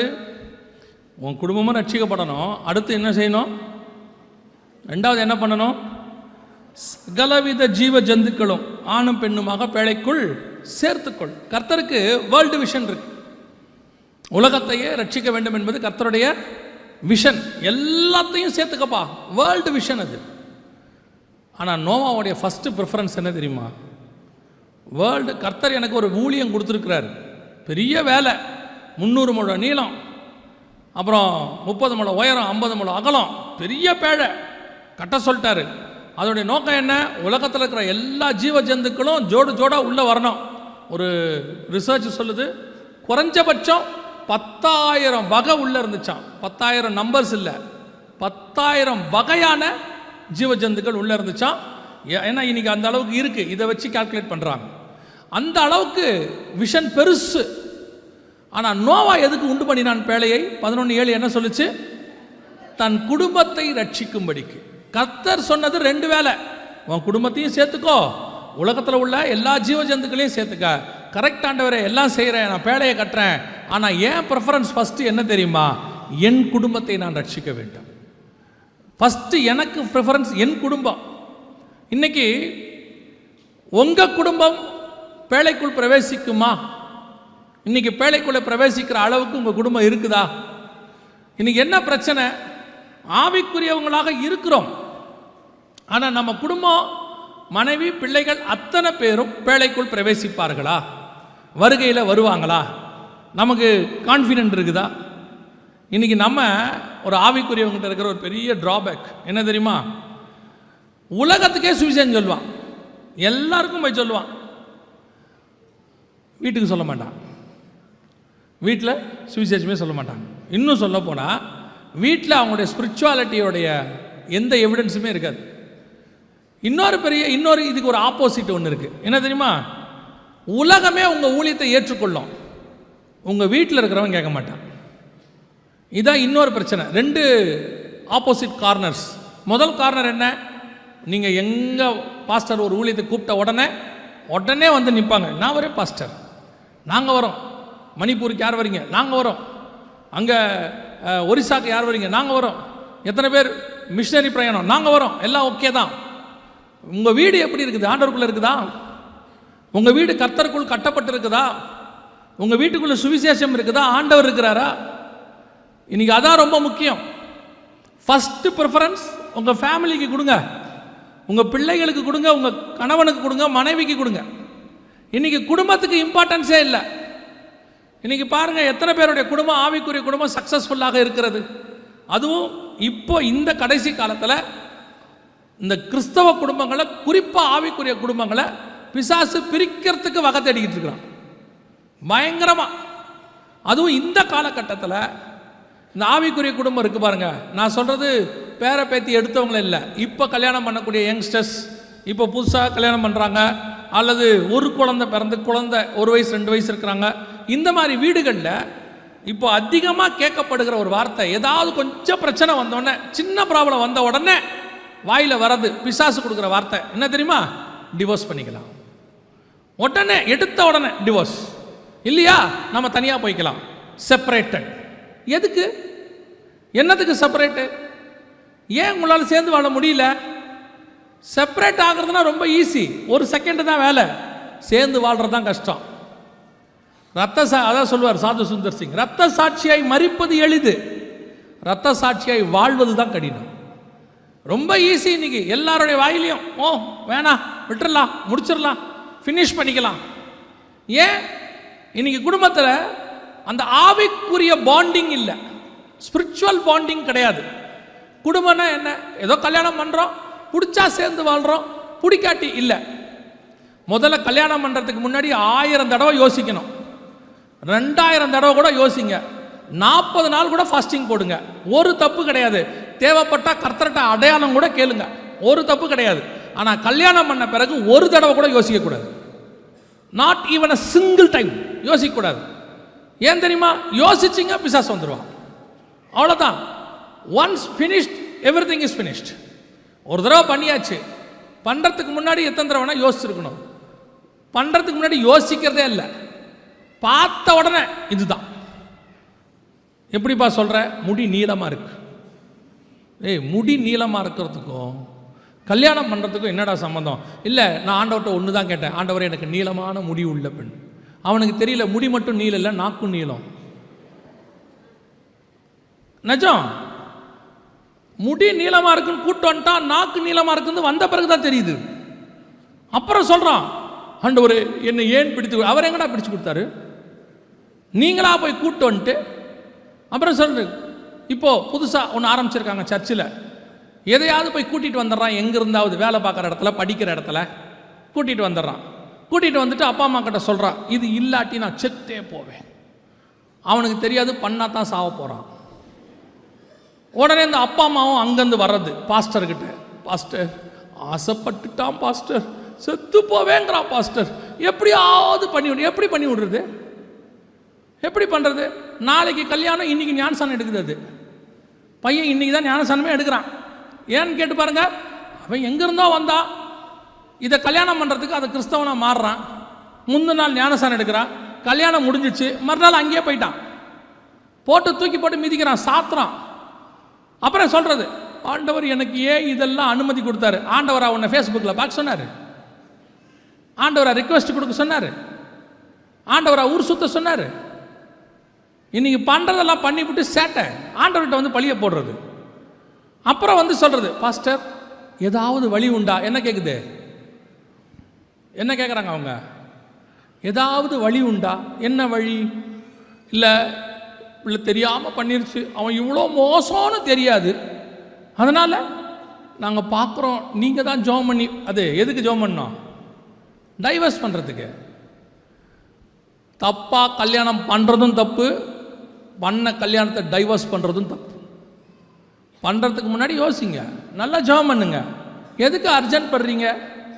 அப்படியே மாப்பிள்ளை அமெரிக்கா இருக்கார், சோத்திரம் சோத்திரம் சோத்திரம் பிரைஸ் தி லார்ட், ரொம்ப நாளாக ஜெபம் பண்ணிக்கிட்டு இருந்தால் கர்த்தர் ஜெபத்தை கேட்டார். அமெரிக்காவில் என்னடா பண்ணுறான்? அமெரிக்காவில் இருக்கார். அவர் அமெரிக்காவில் பிச்சை எடுக்கிறாரான்னு தெரியவேனா? அவர் என்ன பண்ணுறாரு? அமெரிக்கான்னா போதும், ஆண்டவரே இல்லைங்க இந்த பக்கம் அலங்காநல்லூர் பக்கத்தில் ஒரு வீடு, இல்லை இல்லைங்க நல்ல மாப்பிள்ளையா சொல்லுங்கள். அவங்களுக்கு எதுன்றது முக்கியம் இல்லை. இப்போ அமெரிக்கா ஆஸ்திரேலியாவில் இருக்கிறார், சோத்திரம் பிரைஸ் தி லார்ட், அநேக நாட்களாக எங்கள் ஜபத்துக்கு கர்த்தர் பதில் கொடுத்தார். அதுக்கு ஒரு வசனம் வேற சொல்லுவான், தூர தேசத்திலிருந்து லூசு பயில்வோம் பண்ணுறதெல்லாம் சேட்டையை பண்ணிவிட்டு இங்கே வந்து அப்புறம் நாளெல்லாம் அழுதுகிட்டு அப்புறம் வந்து நம்மளே கேட்குறது. ஒருத்தர் வந்து என்ன கேட்குறாரு, பாஸ்டர் நானும் என் மனைவியும் 6 வருஷமாக பிரிஞ்சு வாழ்கிறோம், சரி ஒரு குழந்தையும் இருக்குது, சரி என்ன பண்ணலாம்? நான் என்னடா பண்ணணும்? நீ தான் பண்ணணும் ஏதாவது, நான் என்ன பண்ண முடியும்? இல்லை ஒரு ஆலோசனை கொடுங்க. சரி என்ன ஆலோசனை? அவளோட சேர்ந்து வாழவே முடியாது பாஸ்டர். சரி அவங்க திருந்துற வரைக்கும் நீங்கள் கொஞ்சம் பொறுமையாக இருங்க பிரதர். அது முடியாது பிரதர், அவள் திருந்தவே மாட்டாள். சரி வேறு என்ன செய்யலாம்? நீங்கள் தான் சொல்லணும். அவன் என்ன எதிர்பார்க்குறான்னா, நீங்கள் வேணால் விட்டுட்டு வேறு கல்யாணம் பண்ணிக்கங்க பிரதர், நான் சொல்லிட்டேன்னா போதும். ஏன்னா அவன் எல்லாருக்கிட்டையும் சொல்கிறதுக்கு ஒரு ஆள் வேணும்ல. எம்டி ஜெகன் சொன்னார், டிவோர்ஸ் பண்ண சொன்னார். அந்த பழியை என் மேலே போடுறதுக்கு அவன் எங்கிட்ட வந்து நிற்கிறான். நல்லா கவனிச்சுக்கொள்ளுங்க, உங்கள் குடும்பத்துக்கு நீங்கள் தான் ஜவாப்தாரி. முதல்ல ஒழுங்காக ஜெபம் பண்ணி உபவாசம் பண்ணி கர்த்தர் கொடுக்குறவனையாக பண்ணணும். ஐயோ பொண்ணுக்கு 23 ஆயிடுச்சு, ஒரு மாப்பிள்ளை கிடைக்கல. 23 ஆனால் என்ன, 24 கிடைக்க போகுது. 24 ஆனால் 25 கிடைக்க போகுது. இப்போ என்ன அர்ஜென்ட்டு? உடனே சொல்லுது 25 வயசு ஆகிப்போச்சு, இதுக்கு மேலே ஆகுமா? அதெல்லாம் ஆகும், 40 இருக்குது, அதெல்லாம் வச்சிருப்பார் ஆண்டவர், நல்ல கருத்தில் கொண்டு வருவார். அர்ஜென்ட்டு அப்படியே அவன் கையிலையாவது பிடிச்சி கொடுத்துடணும். அப்புறம் கொடுத்த பிறகு கூட்டிகிட்டு வந்துடுறது வீட்டுக்கு. எதுக்கு? கவனிச்சுக்கொள்ளுங்க. நல்லா உங்கள் பிள்ளைகளுக்காக நீங்கள் ஜெபம் நல்லா ஜெபம் பண்ணுங்க. அதே மாதிரி கல்யாணம் பண்ணுறவங்களும் நீங்களும் நல்லா ஜெபம் பண்ணுங்க. ஜெபம் பண்ணிவிட்டு கல்யாணம் பண்ணுங்கள். கர்த்தர் சொன்னான்னு கன்ஃபர்மேஷன் வாங்கிக்கோங்க. அதுக்கப்புறம் இது ரெண்டாவது, இந்த கர்த்தர் கொடுத்துட்டாருங்கிறதுனால குடும்பம் வந்து அப்படியே தி பெஸ்ட்டாலாம் இருக்கும். அது நீங்கள் நினச்சிக்காதீங்க, கர்த்தர் கொடுத்துட்டாரு, பரலோகத்துலேருந்து தேவதையை கொடுத்துட்டாரு, down to earth made for each other, ஒரு மண்ணாங்கட்டியும் இருக்காது. திருப்பியும் சொல்கிறேன், வர்றது இப்போ இயேசுநாதருக்கு பக்கத்தில் 2 கள்ளன் இருந்தானா? ஒரு கள்ளன் யார்? உங்கள் பாஷையில் சொல்லுங்கள். நல்ல கல்லன்ல அந்த மாதிரி உங்களுக்கு ஒரு நல்ல கள்ளன் கிடைப்பான். அவ்வளோதான். ஒரு மோசமான கல்லனுக்கு பதிலாக யார் கிடைக்கும்? நல்ல கள்ளன் கிடைக்கும். என்னன்னா, நீங்கள் தேவ சித்தம் இல்லாமல் கல்யாணம் பண்ணிங்கன்னா அது தூக்கி போட்டு மிதிக்கும். இது பேசுகிறதோட நிறுத்தம். இப்போ எது பெஸ்ட்டுன்னு நீங்கள் முடிவு பண்ணீங்க. உயிருக்கு உத்தரவாதம் உண்டு. அவ்வளோதான். இவ்வளோதான் பண்ண முடியும். Mat for each other. அவங்க சொல்கிறாங்க பன் பட்டர் ஜாம் மாதிரி ஒன்று கிடைக்குமா? கிடைக்கவே கிடைக்காது. எவனோ பொய் சொல்லியிருக்கான். எனக்கு கல்யாணம் ஆகி 30 வருஷம் ஆகுது, 23 வருஷம் ஆகுது, அதுவே மறந்து போச்சு. 23 வருஷம் ஆகுது. உண்மையை சொல்கிறேன், எல்லாருக்கும் அப்படிலாம் ஒன்றும் அமையாது. இந்த பைபிளில் ஏற்ற துணைன்னு ஒன்று இருக்குல்ல, நீங்கள் இந்த ஏற்ற துணையை தப்பாக புரிஞ்சுக்கிட்டு இருக்கீங்க எல்லாரும். நீங்கள் முதல்ல இந்த ஏற்ற துணைனா என்னன்னு புரிஞ்சுக்கோங்க. ஏற்ற துணைனா என்ன நீங்கள் சொல்லுங்கள். நான் ஒரு இதில் கேட்டேன்னா ஒரு அம்மா சொல்கிறாங்க, ஏற்ற துணைனா என்ன மாதிரியே அவர் இருக்கணும். கரெக்ட் தானே? நான் சொன்னேன் அதுக்கு பேர் சர்வாதிகாரம். உங்களை மாதிரி அவர் எப்படி இருப்பார்? அவர் இருக்க மாட்டார். ஏற்ற துணைனா என்ன தெரியுமா? நல்லா தெரிஞ்சுக்கொள்ளுங்க. ஒரு நட்டு இருக்குது, ஒரு போல்ட் இருக்குது, ஒரு நட்டு இருக்குது. இந்த நட்டு வேறு சைஸ் வேறு மாதிரி இருக்கும், போல்ட்டு வேறு மாதிரி இருக்கும். இது ஷேப்பே வேறு, இது நீளமாக இருக்கும், இது ரவுண்டாக இருக்கும். ஆனால் இது ரெண்டும் சேர்ந்தால் தான் ஏற்ற துணை. இது ரெண்டும் ஒரு மறையில் ஒன்றா சேரும். ஒரு இடத்துல கப்பு இருக்குது, சாசர் இருக்குது, கப்பு வேறு மாதிரி இருக்குது. இது ரெண்டும் சேர்ந்தால் தான் ஏற்ற துணை. அப்படின்னா என்ன அர்த்தம்? ஏற்ற துணைனா ரெண்டும் ஒரே மாதிரி இருக்கிறது இல்லை, ஒரே மாதிரி இருக்காது. ஆண் வேறு பெண் வேறு, அதோடைய மைண்ட் செட் வேறு, ஆணுடைய மைண்ட் செட் வேறு, இவங்களுடைய சைக்காலஜி வேறு, அவன் சைக்காலஜி வேறு, இவனுடைய ப்ராடக்டே வேற. இவன் மண், அது எலும்பு. ரா மேனுஃபேக்சரிங் ரா ப்ராடக்ட் இருக்குல்ல, அதுவே வேற வேற. அது மண், இது எலும்பு. எப்படி ரெண்டும் ஒன்றா இருக்கும்? இவன் வாழ்நாளெல்லாம் இருக்காது, நீ முழு வெஜ்ஜா இருக்கும். ஆண்டவர் அப்படித்தான் கொடுப்பாரு. ஏன்? நீ நான்வெஜ் தின்னு கொழுப்புல சாகாம இருக்கிறதுக்கு. இது வந்து வெஜ்ஜா மாறிடும். அப்பப்ப வெஜ்ஜு செஞ்சு கொடுத்து உன்னை மேனேஜ் பண்ணி வச்சுக்கோ. நீங்க என்ன நினைக்கிறீங்க? அதுவும் நான்வெஜ்ஜா இருந்தா நல்ல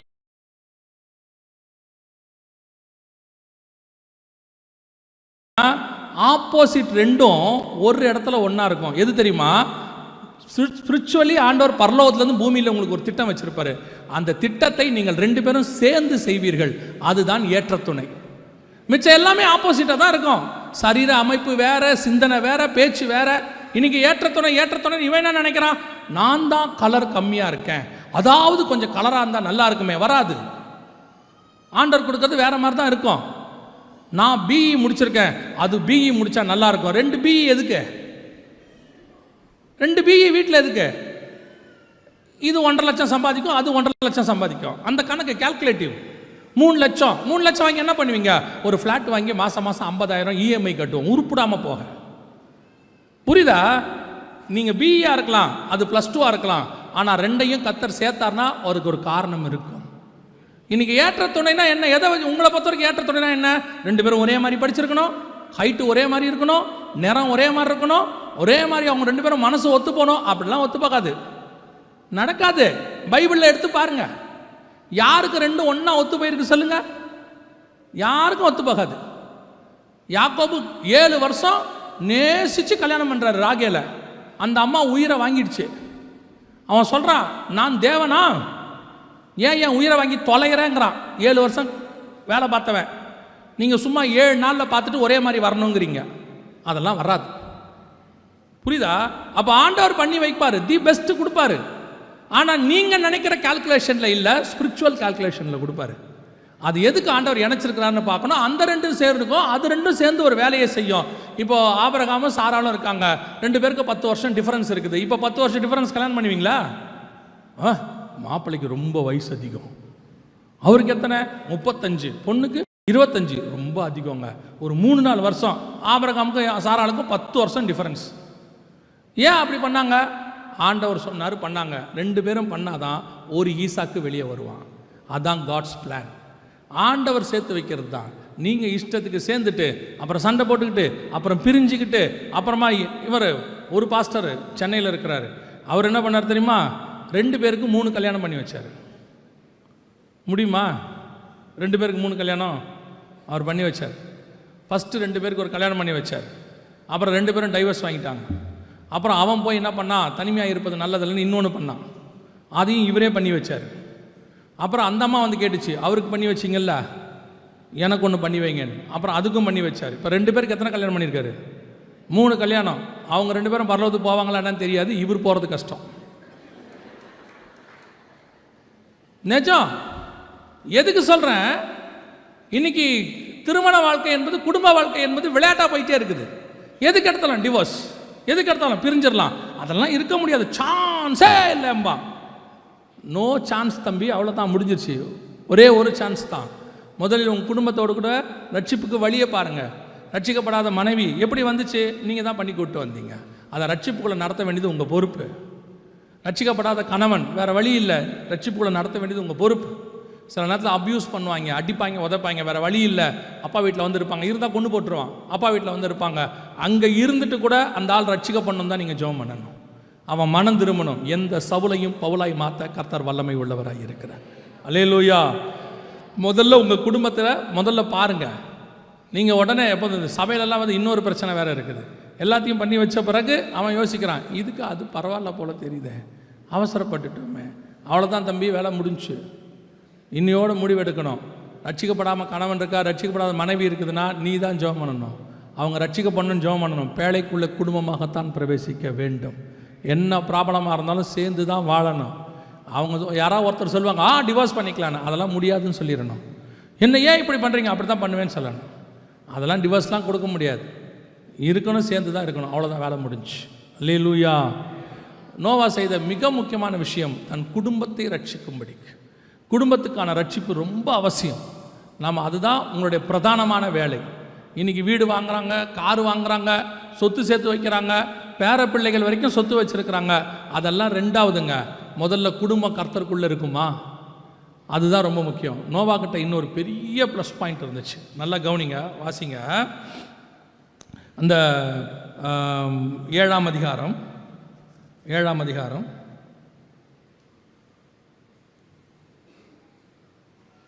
மன்னிக்கணும், 6ஆம் அதிகாரம்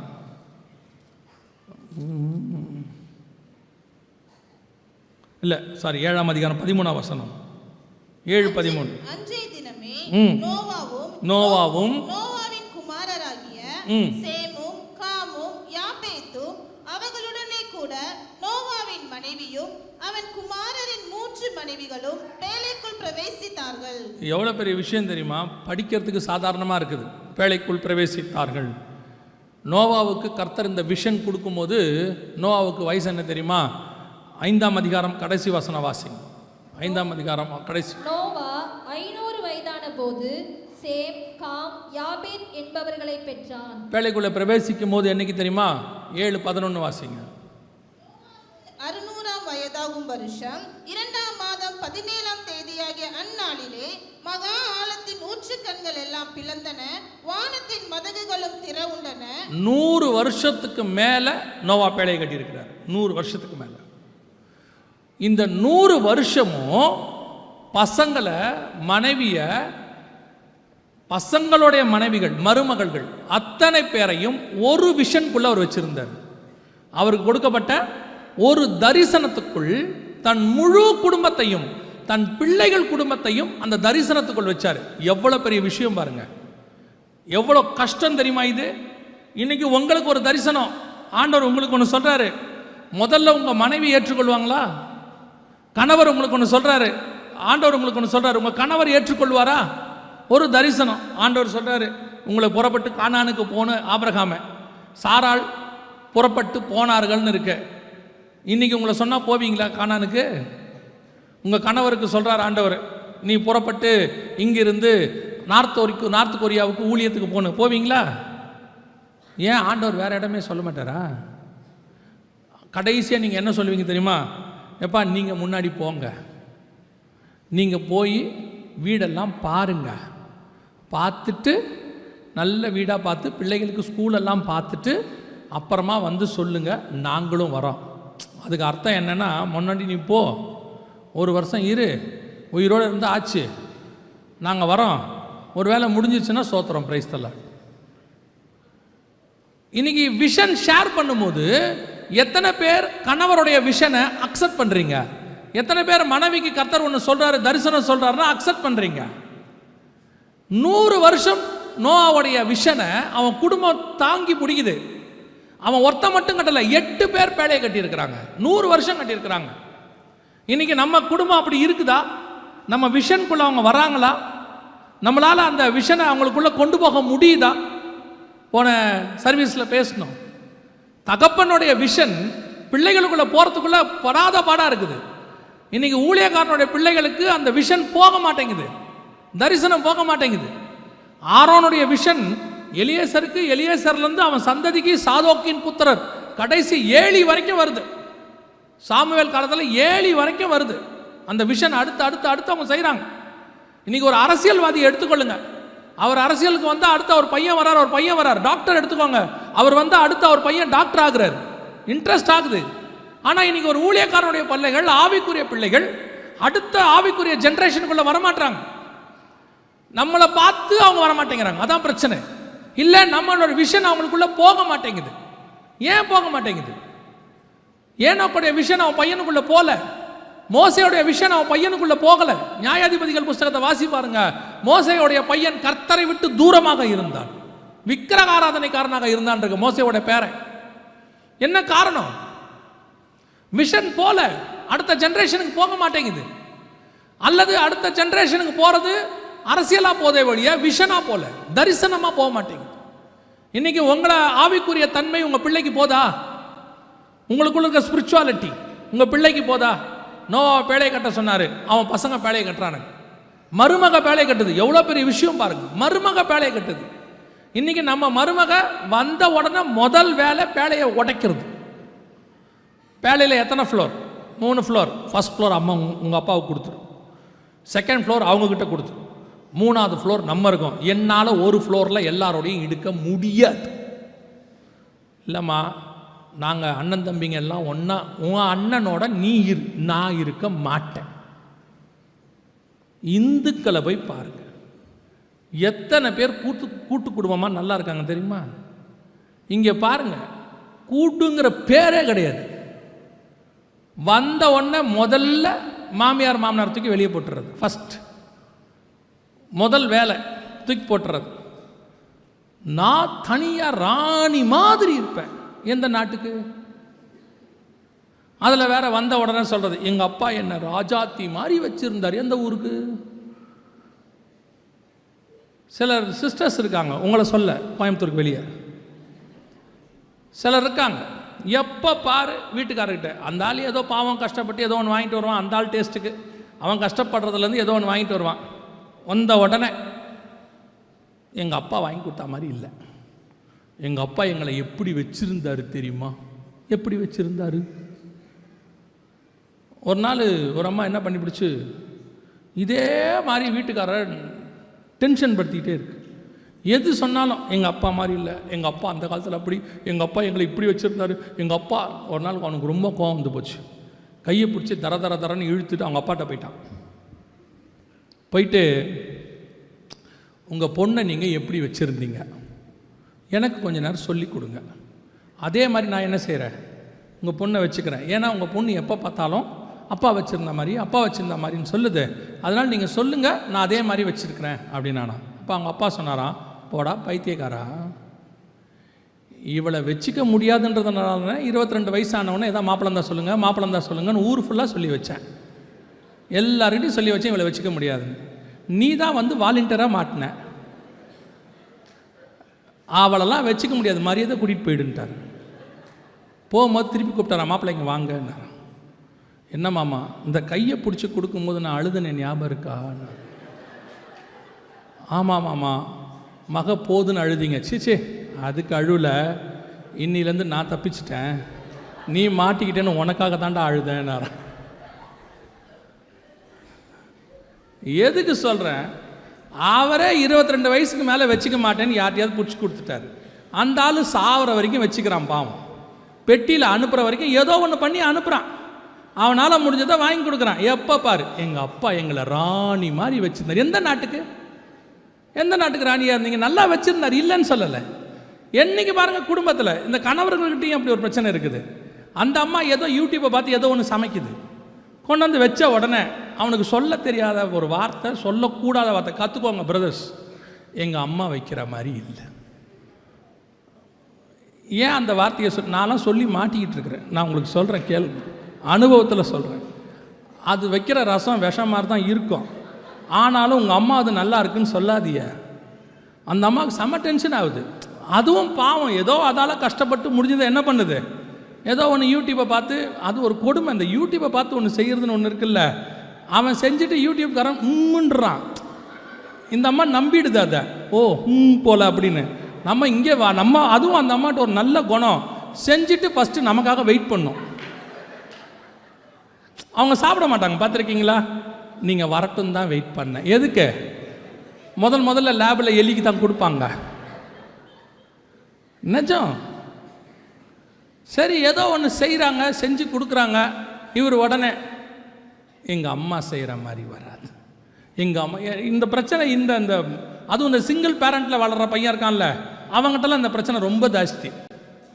ஏன்னா அந்த அம்மா பொத்தி வளர்த்து ஏதோ ஒன்று செஞ்சு கொடுத்துருச்சா, இவங்க செய்கிறது எதுவுமே அவனுக்கு என்ன செய்ய மாட்டேங்குது, பிடிக்க மாட்டேங்குது. ஒரு நாள் என்ன ஆயிடுச்சு, இந்த அம்மா என்னென்னமோ செஞ்சு கொடுத்துருக்கு, அவனுக்கு என்ன செய்யலை, பிடிக்கல.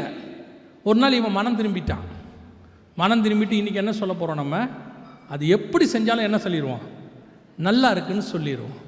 நம்ம மனைவியை இன்றைக்கி சந்தோஷப்படுத்திடுவோன்னு சொல்லி போய் போட்ட உடனே நல்லா இருக்குன்னு வாயில் எடுத்து வச்சு சொன்ன, வாயில் வச்சோன்னே சொல்லிட்டான், ரொம்ப நல்லா இருக்குமான்னு விட்டுச்சான் ஒரு அறை. ஏமா அடிக்கிறேன்னு கேட்டானா. பக்கத்து வீட்டுக்காரம்மாக்கிட்டேருந்து குழம்பு வாங்கி வச்சேன், இத்தனை நாள் நல்லா இல்லைன்னு சொல்லிட்டு இன்றைக்கி நீ என்ன சொல்கிற. நம்ம வேணால் அப்படி தான் மாட்டோம். கவனிங்க, குடும்பம் ஆண்டவர் கொடுத்துருக்க அழகான ஒரு விஷயம், அற்புதமான ஒரு விஷயம். 2 பேரும் ஒருமனப்பட்டு ஏதோ ஒரு காரியத்தை செய்யறதுக்கு தான் கர்த்தர் கொடுத்துருக்கிறாரு. எல்லாமே சரியாக இருக்குன்னு சொல்ல முடியாது. You must adjust. எல்லாமே அதான் ராஜாமணி பாஸ்டர் அழகாக சொல்லுவாங்க அவங்களுடைய மெசேஜில், அக்செப்ட் ஆஸ் இட் இஸ் அப்படிம்பாங்க. எப்படி இருக்குதோ என்ன பண்ணுங்கள், ஏற்றுக்கொள்ளுங்க. அதாவது அப்படி தான் இருக்கும், வேறு என்ன செய்ய முடியும். ஆண்டவர் வந்து பூமியை கொடுத்துருக்கிறாரு, நமக்கு ஏற்ற மாதிரி கிளைமேட் இருக்குதா. மழை வேணான்ற அன்னைக்கு பெய்யுது, வேணுன்ற அன்றைக்கி பெய்ய மாட்டேங்குது. பொறுத்துக்கிட்டு போகலையா, மழை பெஞ்சா கொடை பிடிச்சிட்டு போகலையா.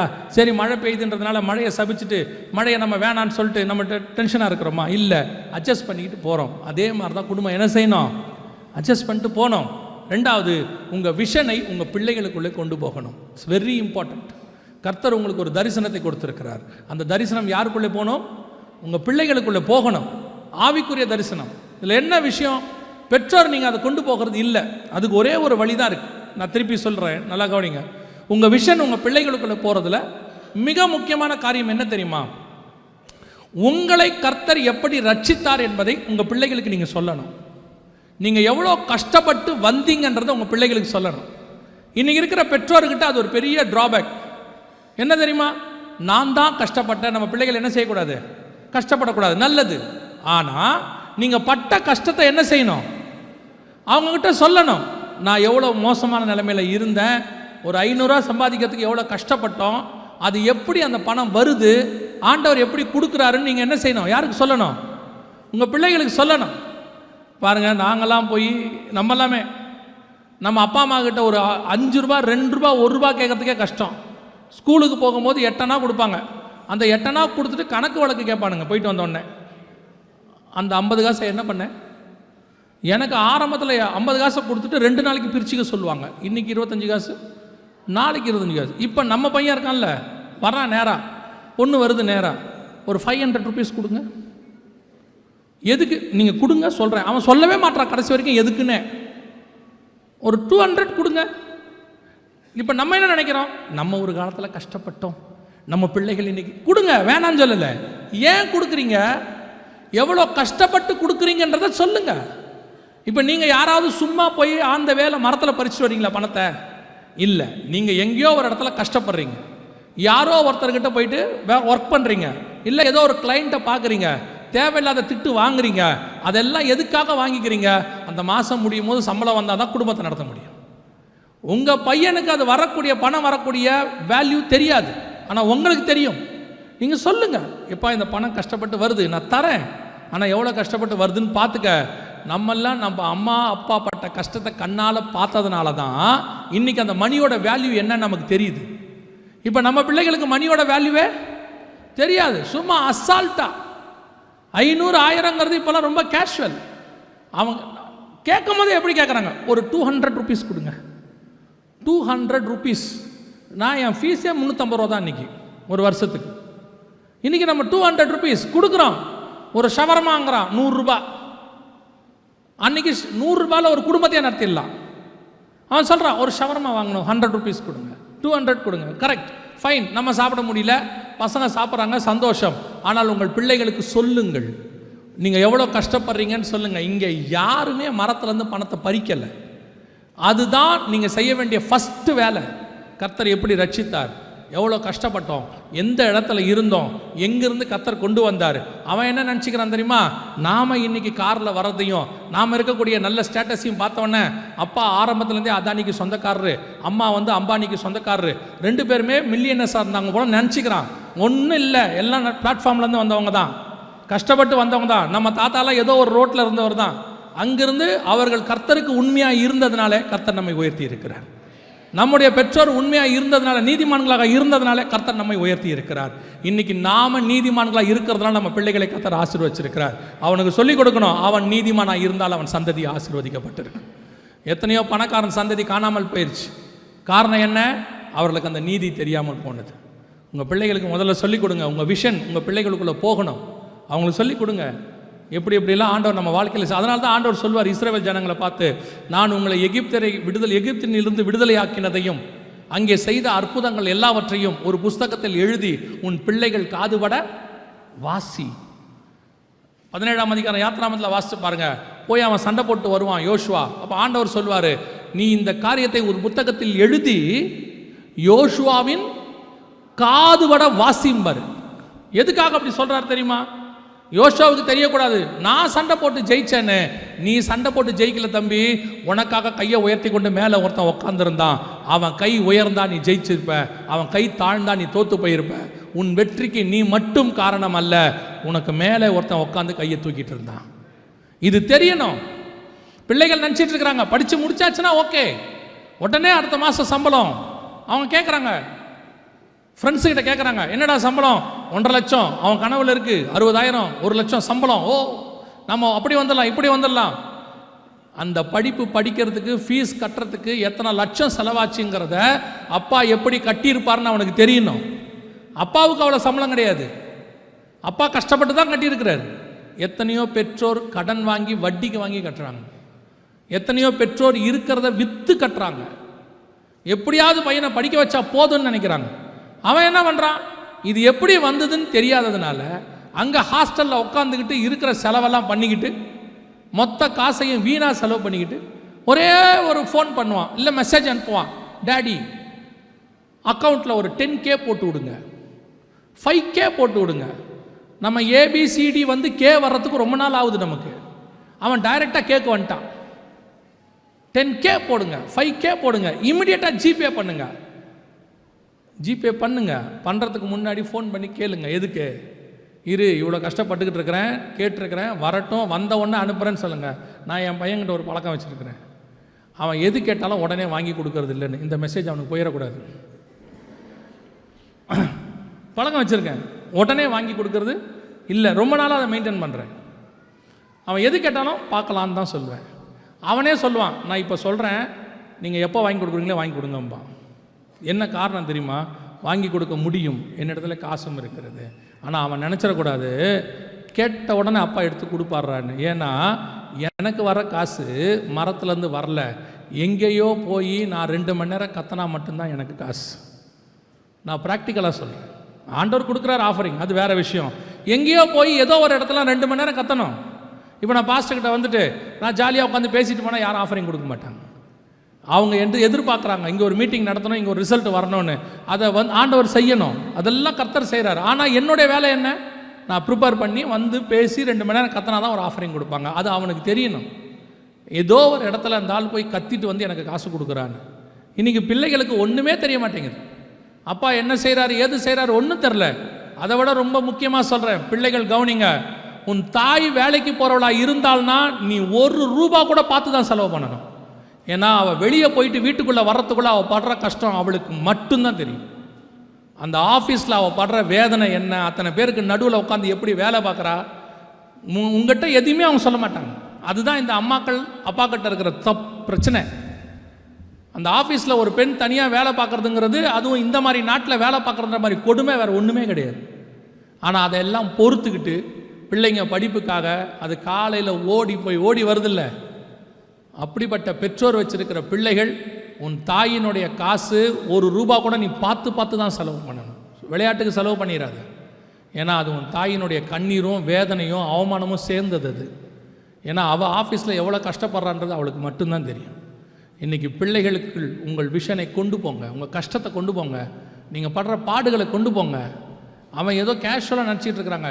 பெண் பிள்ளைகள் அங்கேருந்து வருது, மம்மி ஒரு சுட்டிதார் 3000 rupees அந்த பெற்றோர் வாங்கி தராங்க. ஆனால் அந்த அம்மா 300 ரூபா புடவை தான் கட்டும். அந்த அம்மா நினைக்குது இது நமக்கு போதும். நீங்கள் பிள்ளைகள் நல்லா இருக்கணும்னு நினைக்கிறீங்க, உங்கள் விஷனை மட்டும் உங்கள் பிள்ளைகளுக்குள்ளே கொண்டு போயிருங்க. நோவா செய்த பெரிய ப்ளஸ், தன்னுடைய விஷனை தன் பிள்ளைகளுக்குள்ளே கொண்டு போயிட்டான்.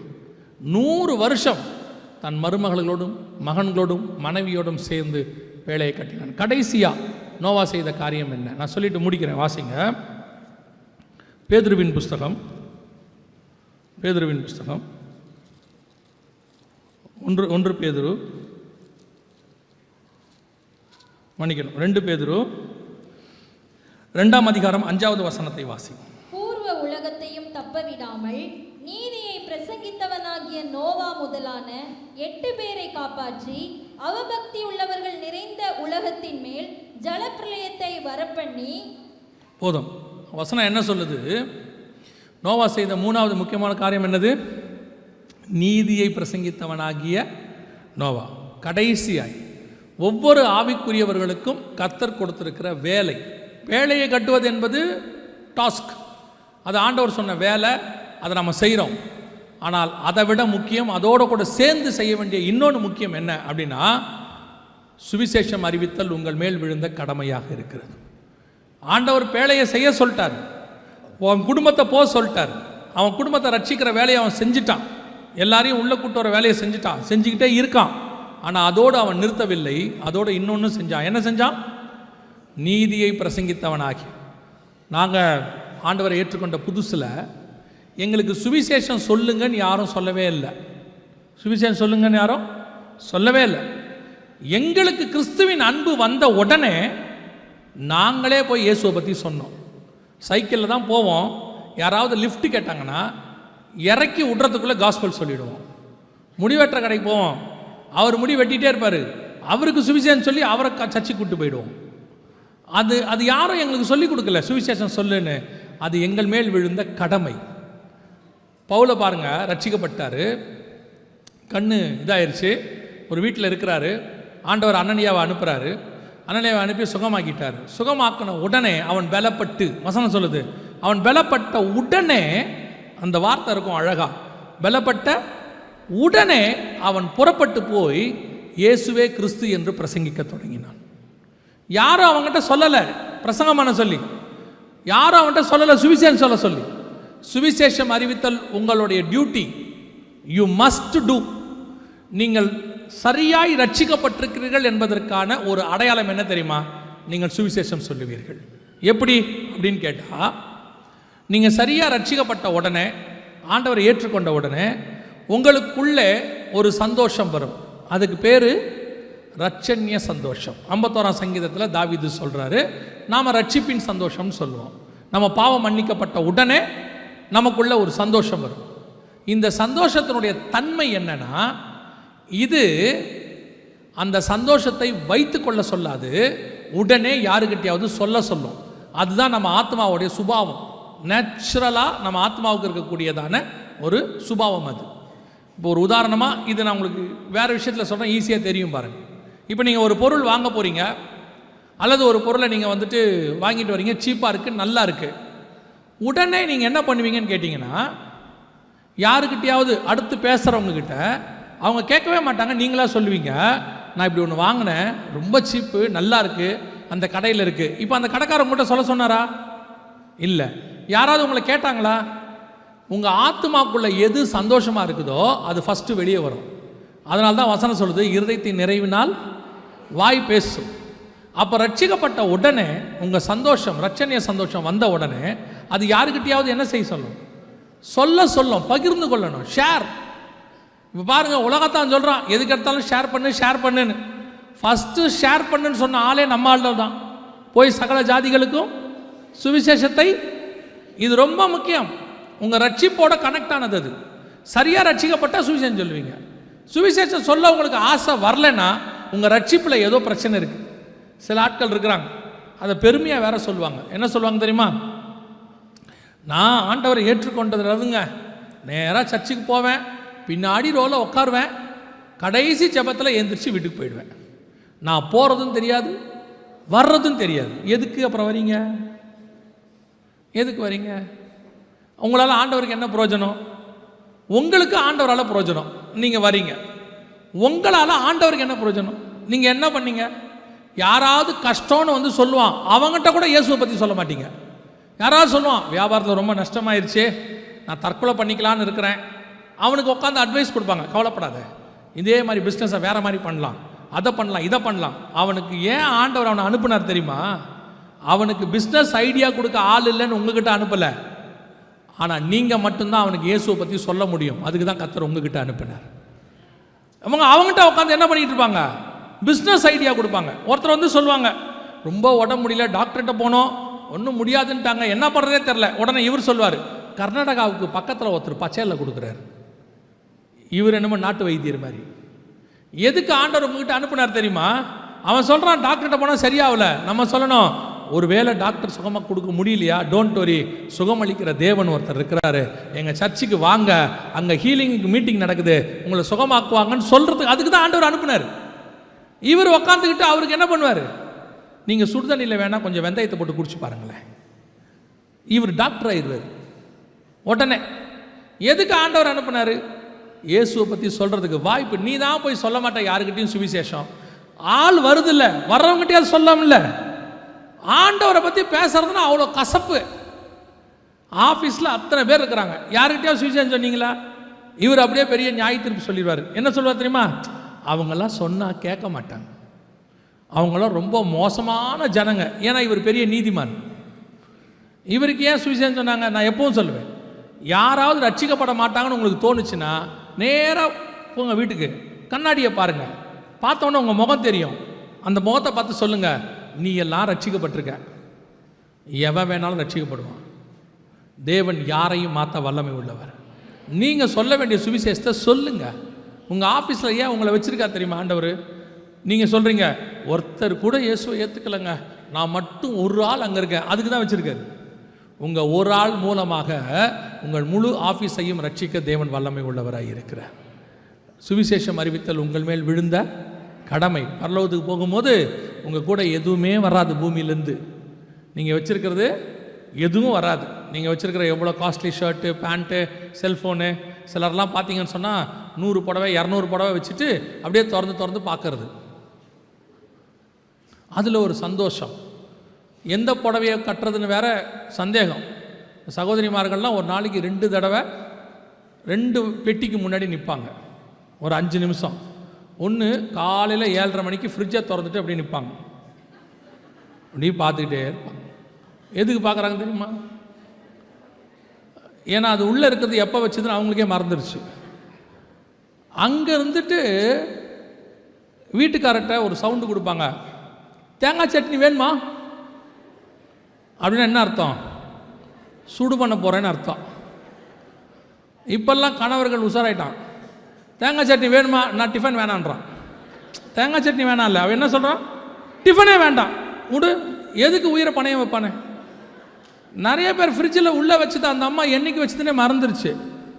அப்புறம் யோசிக்குது, இது நம்ம கல்யாணம் பண்ண புதுசில் வச்சது, இது முதல் குழந்தை பிறக்கும் போது வச்சது, எடுக்கவே இல்லை. அது 2வது பெட்டி எங்கே தெரியுமா? பீரோவில். குளிக்க போகிறதுக்கு முன்னாடி எதை பார்க்கலாம், எதை கட்டலாம், இப்படி திறந்துட்டு பார்த்துட்டே நிற்கிது. எதையும் கட்ட மனசும் வராது. அப்புறம் எதை கட்டுறது, எது முன்னாடி வந்து வெளியே விழுதோ அதான் தேவசித்தம். இன்னைக்கு அவங்க வீட்டில் விழும் போல எவ்வளோ சந்தோஷமாக சிரிச்சார் பாருங்க. அவ்வளோ இருக்குல்ல, எதுவும் வராது. பெட்டிக்குள்ளே எதையும் வச்சு என்ன செய்ய மாட்டான், அனுப்ப மாட்டான். உங்களுக்கு நீங்கள் படுத்த பிறகு என்ன செய்வான் தெரியுமா? பெட்டியில் இருக்கிறதுலையே ரொம்ப சீப்பான புடவை ஒன்று கட்டி விடுவான். கட்டி விட்டு என்ன சொல்லுவான் தெரியுமா? அவங்க ரொம்ப சிம்பிள், அவங்களுக்கு கிராண்டாக இருக்கவே பிடிக்காது. இருக்கிற கம்மல் கம்மல் எல்லாத்தையும் கழட்டிடுவான். அதை விட பெரிய கொடுமை, போட்டிருந்த கம்மல் மாதிரியே ஒரு டூப்ளிகேட் வாங்கி வச்சுருக்கான், உங்களை போட்டு அனுப்பிடுறான். நல்லா புரிஞ்சுக்கோங்க, நீங்கள் வச்சிருக்கிற எதுவும் பரலோகத்துக்கு வராது, ஒன்றுத்தையும் விட மாட்டான். ஆனால் நீங்கள் பரலோகத்துக்கு ஒன்று பூமியிலேருந்து கொண்டு போக முடியும். நீங்கள் சம்பாதிக்கிற ஆத்மாவை தைரியமாய் கொண்டு போக முடியும். பரலோகத்தில் அது உங்கள் சொத்தாக இருக்கும், உங்கள் அசட்டாக காணப்படும். அப்போ எவ்வளோ சுவிசேஷம் சொல்லணுமோ அவ்வளோ சொல்லுங்கள். சொந்தக்காரங்களுக்கு சொல்லணுமா சொல்லுங்கள், நண்பர்களுக்கு சொல்லணுமா, கூட வேலை பார்க்குறவங்க சொல்லணுமா சொல்லுங்கள். ஒருவேளை அவன் அக்செப்ட் பண்ணல, அது அவன் இஷ்டம். தண்ணி மேலே விதை போட வேண்டியது மட்டும்தான் நம்ம வேலை, விளைய செய்கிறது கர்த்தர். நீங்கள் என்ன செய்யுங்க, ஒரு இன்விடேஷன் கொடுங்க. இப்போ உங்கள் சர்ச்சில் நிறைய ஸ்பெஷல் மீட்டிங் வைக்கிறீங்க, ஒரு இன்விடேஷன் கொடுங்க. இந்த மாதிரி ஒரு ஸ்பெஷல் மீட்டிங் வச்சுருக்காங்க, வருஷத்துக்கு ஒரு தடவை தான் இந்த மாதிரி நடக்கும், எங்கள் சர்ச்சுக்கு வாங்கன்னு கூப்பிடுங்க. ஒரு இன்விடேஷன், சும்மா ஒரு ஈவினிங் வர சொல்லுங்கள். யாருக்கு தெரியும், அன்று அவர்களை ரட்சிக்க கர்த்தர் வல்லமை உள்ளவராக இருக்கிறார். அந்த ஆத்மாவை கர்த்தர் உங்கள் கணக்கிலே வைத்துக் கொள்வார். அல்லேலூயா. நீங்கள் இன்விடேஷன் கொடுக்கறதுல உங்களுக்கு என்ன இருக்குது? நீங்கள் கூட்டிட்டு மட்டும் வாங்க. அந்திரேயா போய் கூட்டிட்டு மட்டும் வந்தான் பேதுருவை. மேசியாவை கண்டோம்.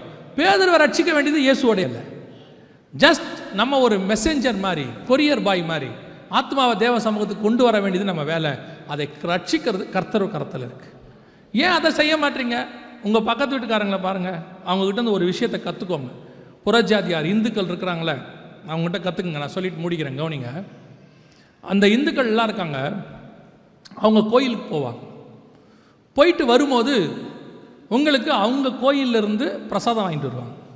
திருப்பதிக்கு போனால் லட்டு எடுத்துகிட்டு வருவாங்க, இந்த மாதிரி எடுத்துகிட்டு வருவாங்க. வந்தவுடனே நீங்கள் என்ன பண்ணுவீங்க? கொடுக்கும்போது நீங்கள் என்ன பண்ணுவீங்க? என்ன யோசிக்கிறீங்க? நிறைய பேர் நினைக்கிறாங்க திருப்பதி லட்டு சூப்பராக இருக்குங்க, சோத்திரத்தோட ஆண்டவர் எல்லாத்தையும் சாப்பிட சொல்லியிருக்கிறாரு, அப்படி தானே நினைக்கிறீங்க? பெரும்பான்மையாக நம்ம என்ன சொல்லிடுவோம்? வேண்டாம் அப்படின்ட்டு. இப்போ அவங்க சொல்லுவாங்க, ஐயோ தெரியாமல் போச்சே அப்படின்ட்டு. நெக்ஸ்ட் டைம் போயிட்டு வருவாங்க. போயிட்டு வரும்போது என்ன பண்ணுவாங்க தெரியுமா? லட்டு வாங்கின்னு வருவாங்க. ஆனால் வந்துட்டு சொல்லுவாங்க, இதை மேலே வாங்கலை, உங்களுக்காக வர வழியில் கீழே வாங்கிட்டு வந்தேன். அப்போ அவனுக்கு நம்ம மேலே எவ்வளோ பாசம் இருக்குது பாருங்கள். அவன் குடும்பத்தோடு அவன் தேவனை பார்க்க அவன் போயிருக்கான். அந்த இடத்தில் உங்களை என்னையும் நினச்சிருக்கான் பாருங்கள். இவங்க சாப்பிட மாட்டாங்க, இவங்களுக்கு நம்ம தனியாக வாங்கிட்டு போவோன்னு நமக்கு நம்மளை மதித்து அவன் வாங்கிட்டு வந்து தரான்ல, அவன் பிரசாதத்தை அவன் தரும்போது நம்முடைய பிரசாதம் ஜீவ தண்ணீர், ஜீவ விருட்சம், நம்முடைய ஆண்டவர் தான் பிரசாதம். என்னைக்கு நீங்கள் அவரை தரப்போறீங்க? நீங்கள் ஏன் அவருக்கு கொடுக்க மாட்டேங்கிறீங்க? அவனுக்கு இருக்குல்ல உங்களுக்கு கொடுக்கணும்னு ஒரு எண்ணம், நல்ல எண்ணம். அந்த நல்ல எண்ணம் ஏன் உங்ககிட்ட இல்லை? ஏன் இயேசுவை பற்றி சொல்ல மாட்டீங்க? சொல்ல வேண்டியது உங்கள் மேல் விழுந்த கடமை. சொல்லாவிட்டால், அறிவிக்காவிட்டால், சவுண்டா சொல்லுங்க, அறிவிக்காவிட்டால் உங்களுக்கு, சுவிசேஷம் சொல்லாவிட்டால் உங்களுக்கு ஐயோன்னு இருக்கு. You must preach gospel. ஒரு நாளைக்கு ஒருத்தருக்காவது இயேசுவை சொல்லுங்க. பாருங்க, அவன் பேழையை ஒரு பக்கம் கட்டுறான், குடும்பத்தை ஒரு பக்கம் பார்த்துக்கிறான், விஷன் அவங்களுக்குள்ள ட்ரான்ஸ்ஃபர் பண்ணுறான். 100 வருஷம் ஒரு பேழையை கட்டுறான். அவன் பசங்க அவனை திட்டினானா என்ன சொன்ன? எந்த பசங்க ஏற்றுப்பாங்கன்னு தெரில. ஏப்பா இந்த பேழையை எதுக்குப்பா கட்டுற? வெள்ளம் வரப்போகுது. எத்தனை வருஷம்? 100 வருஷமாக சொல்கிறார். என் பையனுக்கு எப்படி இருக்கும்? எப்பா 100 வருஷம் ஆச்சுப்பா, இன்னுமா நம்புற? அவன் பசங்க யாரும் அப்படி கேட்கல. அவர்கள் அத்தனை பேரும் பேழையை கட்டினார்கள். அதே மாதிரி தான் அவங்க விஷன் சொல்லும் பொழுது இந்த சுவிசேஷத்தை இயேசு வருகிற வரைக்கும் சொல்லணும். நீங்கள் சொல்லுங்கள், உங்கள் குடும்பத்தை கர்த்தர் ரட்சிக்க வல்லமை உள்ளவராக இருக்கிறார். நோவாவின் குடும்பத்தை ஏன் கர்த்தர் ரட்சித்தார்னா சும்மா இல்லை. முதலாவது, நோவா கர்த்தர் சொன்ன காலத்தில் நீதிமானாக இருந்தான். 2வது, தன் குடும்பத்தை ரட்சிப்பதற்கான வேலையை பார்த்தான். 3வது, தன்னுடைய தரிசனத்தை தன் பிள்ளைகளுக்குள்ளே கொண்டு போனான். 4வது, அவன் சுவிசேஷம் அறிவிக்கிறவனாய் இருந்தான். இந்த 4 காரியத்தையும் செய்யும்போது வேதம் சொல்லுகிறது, ஜலப்பிரளயத்துக்கு தப்பும்படி நோவா பேழைக்குள் பிரவேசித்தான். அல்லேலூயா. நாம் ஜெபிக்க போகிறோம். ஏந்திரிக்கலாமா? நாம் எல்லாம் ஏந்திரிப்போம் தேவ சமூகத்தில்.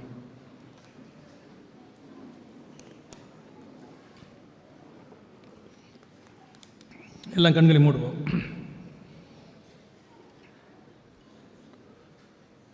உங்களை நீங்கள் இப்போ ஆராய்ந்து பாருங்கள். முதலாவது, தேவன் பார்வைக்கு நீங்கள் நீதிமான்களாக இருக்கிறீங்களா?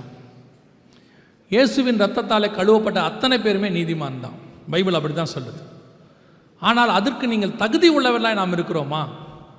கர்த்தர் கழுவிட்டார், நம்மளை நீதிமான் ஆக்கிட்டார். ஆனால் நாம் அதுக்கு தகுதி உள்ளவங்களாக இருக்கிறோமா? தொடர்ந்து நாம் நீதிமான்களாக முடிவு பரியந்தம் நிலைநிற்கிறவனே ரட்சிக்கப்படுவான். நாம் தொடர்ந்து நீதிமான்களாக இருக்கிறோமா? இல்லை விழுந்து விழுந்து எழுந்திருக்கிறதுக்கு சூழ்நிலைகள் மேலே நம்ம காரணத்தை சொல்லிகிட்டு இருக்கிறோம். அவங்க அப்படி பண்ணிட்டாங்க, இவங்க இப்படி பண்ணிட்டாங்க, அவங்களால தான் நான் பாவம் செஞ்சேன், இவங்க என்னை விழ பண்ணிட்டாங்க, இவங்க தான் நான் வீழ்ச்சிக்கு காரணம். யாரும் யாரையும் ஒன்றும் செய்ய முடியாது நீங்கள் ஸ்ட்ராங்காக இருக்கிற வரைக்கும். எப்பேற்பட்ட பாபிலோனிலும் தானியேலால் வைராக்கியம் உள்ளவனாய் நிற்க முடியும். ராஜாவினுடைய போஜன பந்தியிலே தன்னை தீட்டுப்படுத்தாதபடிக்கு அவனால் பாதுகாத்து கொள்ள முடியும். போர்த்திபாரின் வீட்டிலே யோசேப்பினால் உண்மை உள்ளவனாய் இருக்க முடியும். நாசரேத்தில் இயேசு கிறிஸ்துவால் உண்மை உள்ளவராய் இருக்க முடிஞ்சிச்சு. நம்மளாலையும் முடியும். Don't blame the circumstances, situations. எதையும் பிளேம் பண்ணாதீங்க. You can. ஃப்ரெண்ட்ஸ் அப்படி பண்ணுறாங்க, ஃப்ரெண்ட்ஸ் இதை செய்கிறாங்க, அவங்கெல்லாம் சேர்ந்து அப்படி பண்ணாங்க, பண்ணட்டும். நீங்கள் முடியாதுன்னு சொல்லுங்கள். முதல் 2 நாள் கொஞ்ச நாள் உங்களை அவங்க ஒதுக்கி வைக்கிற மாதிரி இருக்கும். ஒரு நாள் வரும், உங்கள் பின்னே ஒரு பெரிய கூட்டத்தை வருவதற்கு கர்த்தர் ஏற்பாடு செய்வார். உங்கள் நீதிக்கு அவங்க வருவாங்க, உங்கள் வெளிச்சத்துக்கு வருவாங்க. இருளுக்கு நேராக போகிறவங்களுக்கு மத்தியிலேயே நிறைய பேர் போனாங்கன்னா வெளிச்சத்துக்கும் நிறைய பேர் வருவாங்க. 2வது,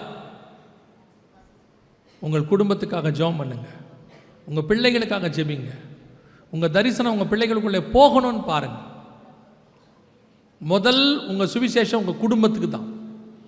உங்கள் முதல் ஆத்மா உங்கள் குடும்பம் தான். கர்த்தர் ஃபஸ்ட்டு உங்ககிட்ட கேட்க போகிறது உங்கள் குடும்பத்தை பற்றி தான். அடுத்து தான் உங்ககிட்ட கொடுத்த ஊழியம். ரட்சிக்கப்படாத பிள்ளைகள் இருந்தால் ஜெபம் பண்ணுங்க. ரட்சிக்கப்படாத கணவனோ மனைவியோ இருந்தால் ஜெபம் பண்ணுங்க. கர்த்தர் ரட்சிக்க வல்லமை உள்ளவராக இருக்கிறார். உங்கள் நிமித்தம் அவர்களை ரட்சிப்பார். நோவாவின் நிமித்தம் அவன் குடும்பத்தை ரட்சித்தார். கடைசியாக உங்கள் சுவிசேஷம் அறிவித்தல், அது உங்கள் மேல் விழுந்த கடமை. ஒரு நாளைக்கு ஒருத்தருக்காவது இயேசுவை பற்றி சொல்லணும். சொல்லாமல் தூங்கக்கூடாது. அப்படி ஒரு தீர்மானம் எடுக்கணும். இன்றைக்கி உண்மை அறியாத ஒருத்தருக்கு நான் ஒரு தடவையாவது இயேசுவை சொல்லுவேன்னு தீர்மானம் எடுக்கணும். 4 காரியங்களை மனதில் வைத்துக் கொள்ளுங்க. நாம் ஜெபிக்க போகிறோம். சர்வ வல்லமை உள்ள எங்கள் ஆண்டவரே, நீர் வரும்பொழுது உமக்கு முன்பாக நிற்க பாத்திரவான்களாக இருக்கும்படிக்கு ஒவ்வொரு நாளும் ஆண்டவரே நாங்கள் எங்களை சுய பரிசோதனை பண்ணிக்கொள்ள, நீதிமான்களாய் நிற்க, சுவிசேஷம் அறிவிக்க எங்களுக்கு கிருபை தாங்கப்பா. எங்களை நம்பி கொடுத்த குடும்பத்தையும் சபையையும் ஊழியத்தையும் பத்திரமாய் கொண்டு வந்து உம்முடைய சமூகத்தில் சேர்க்க கிருபை தாரும். ஆசீர்வதியும் வழி நடத்தும். இயேசுவின் நாமத்தில் பிதாவே.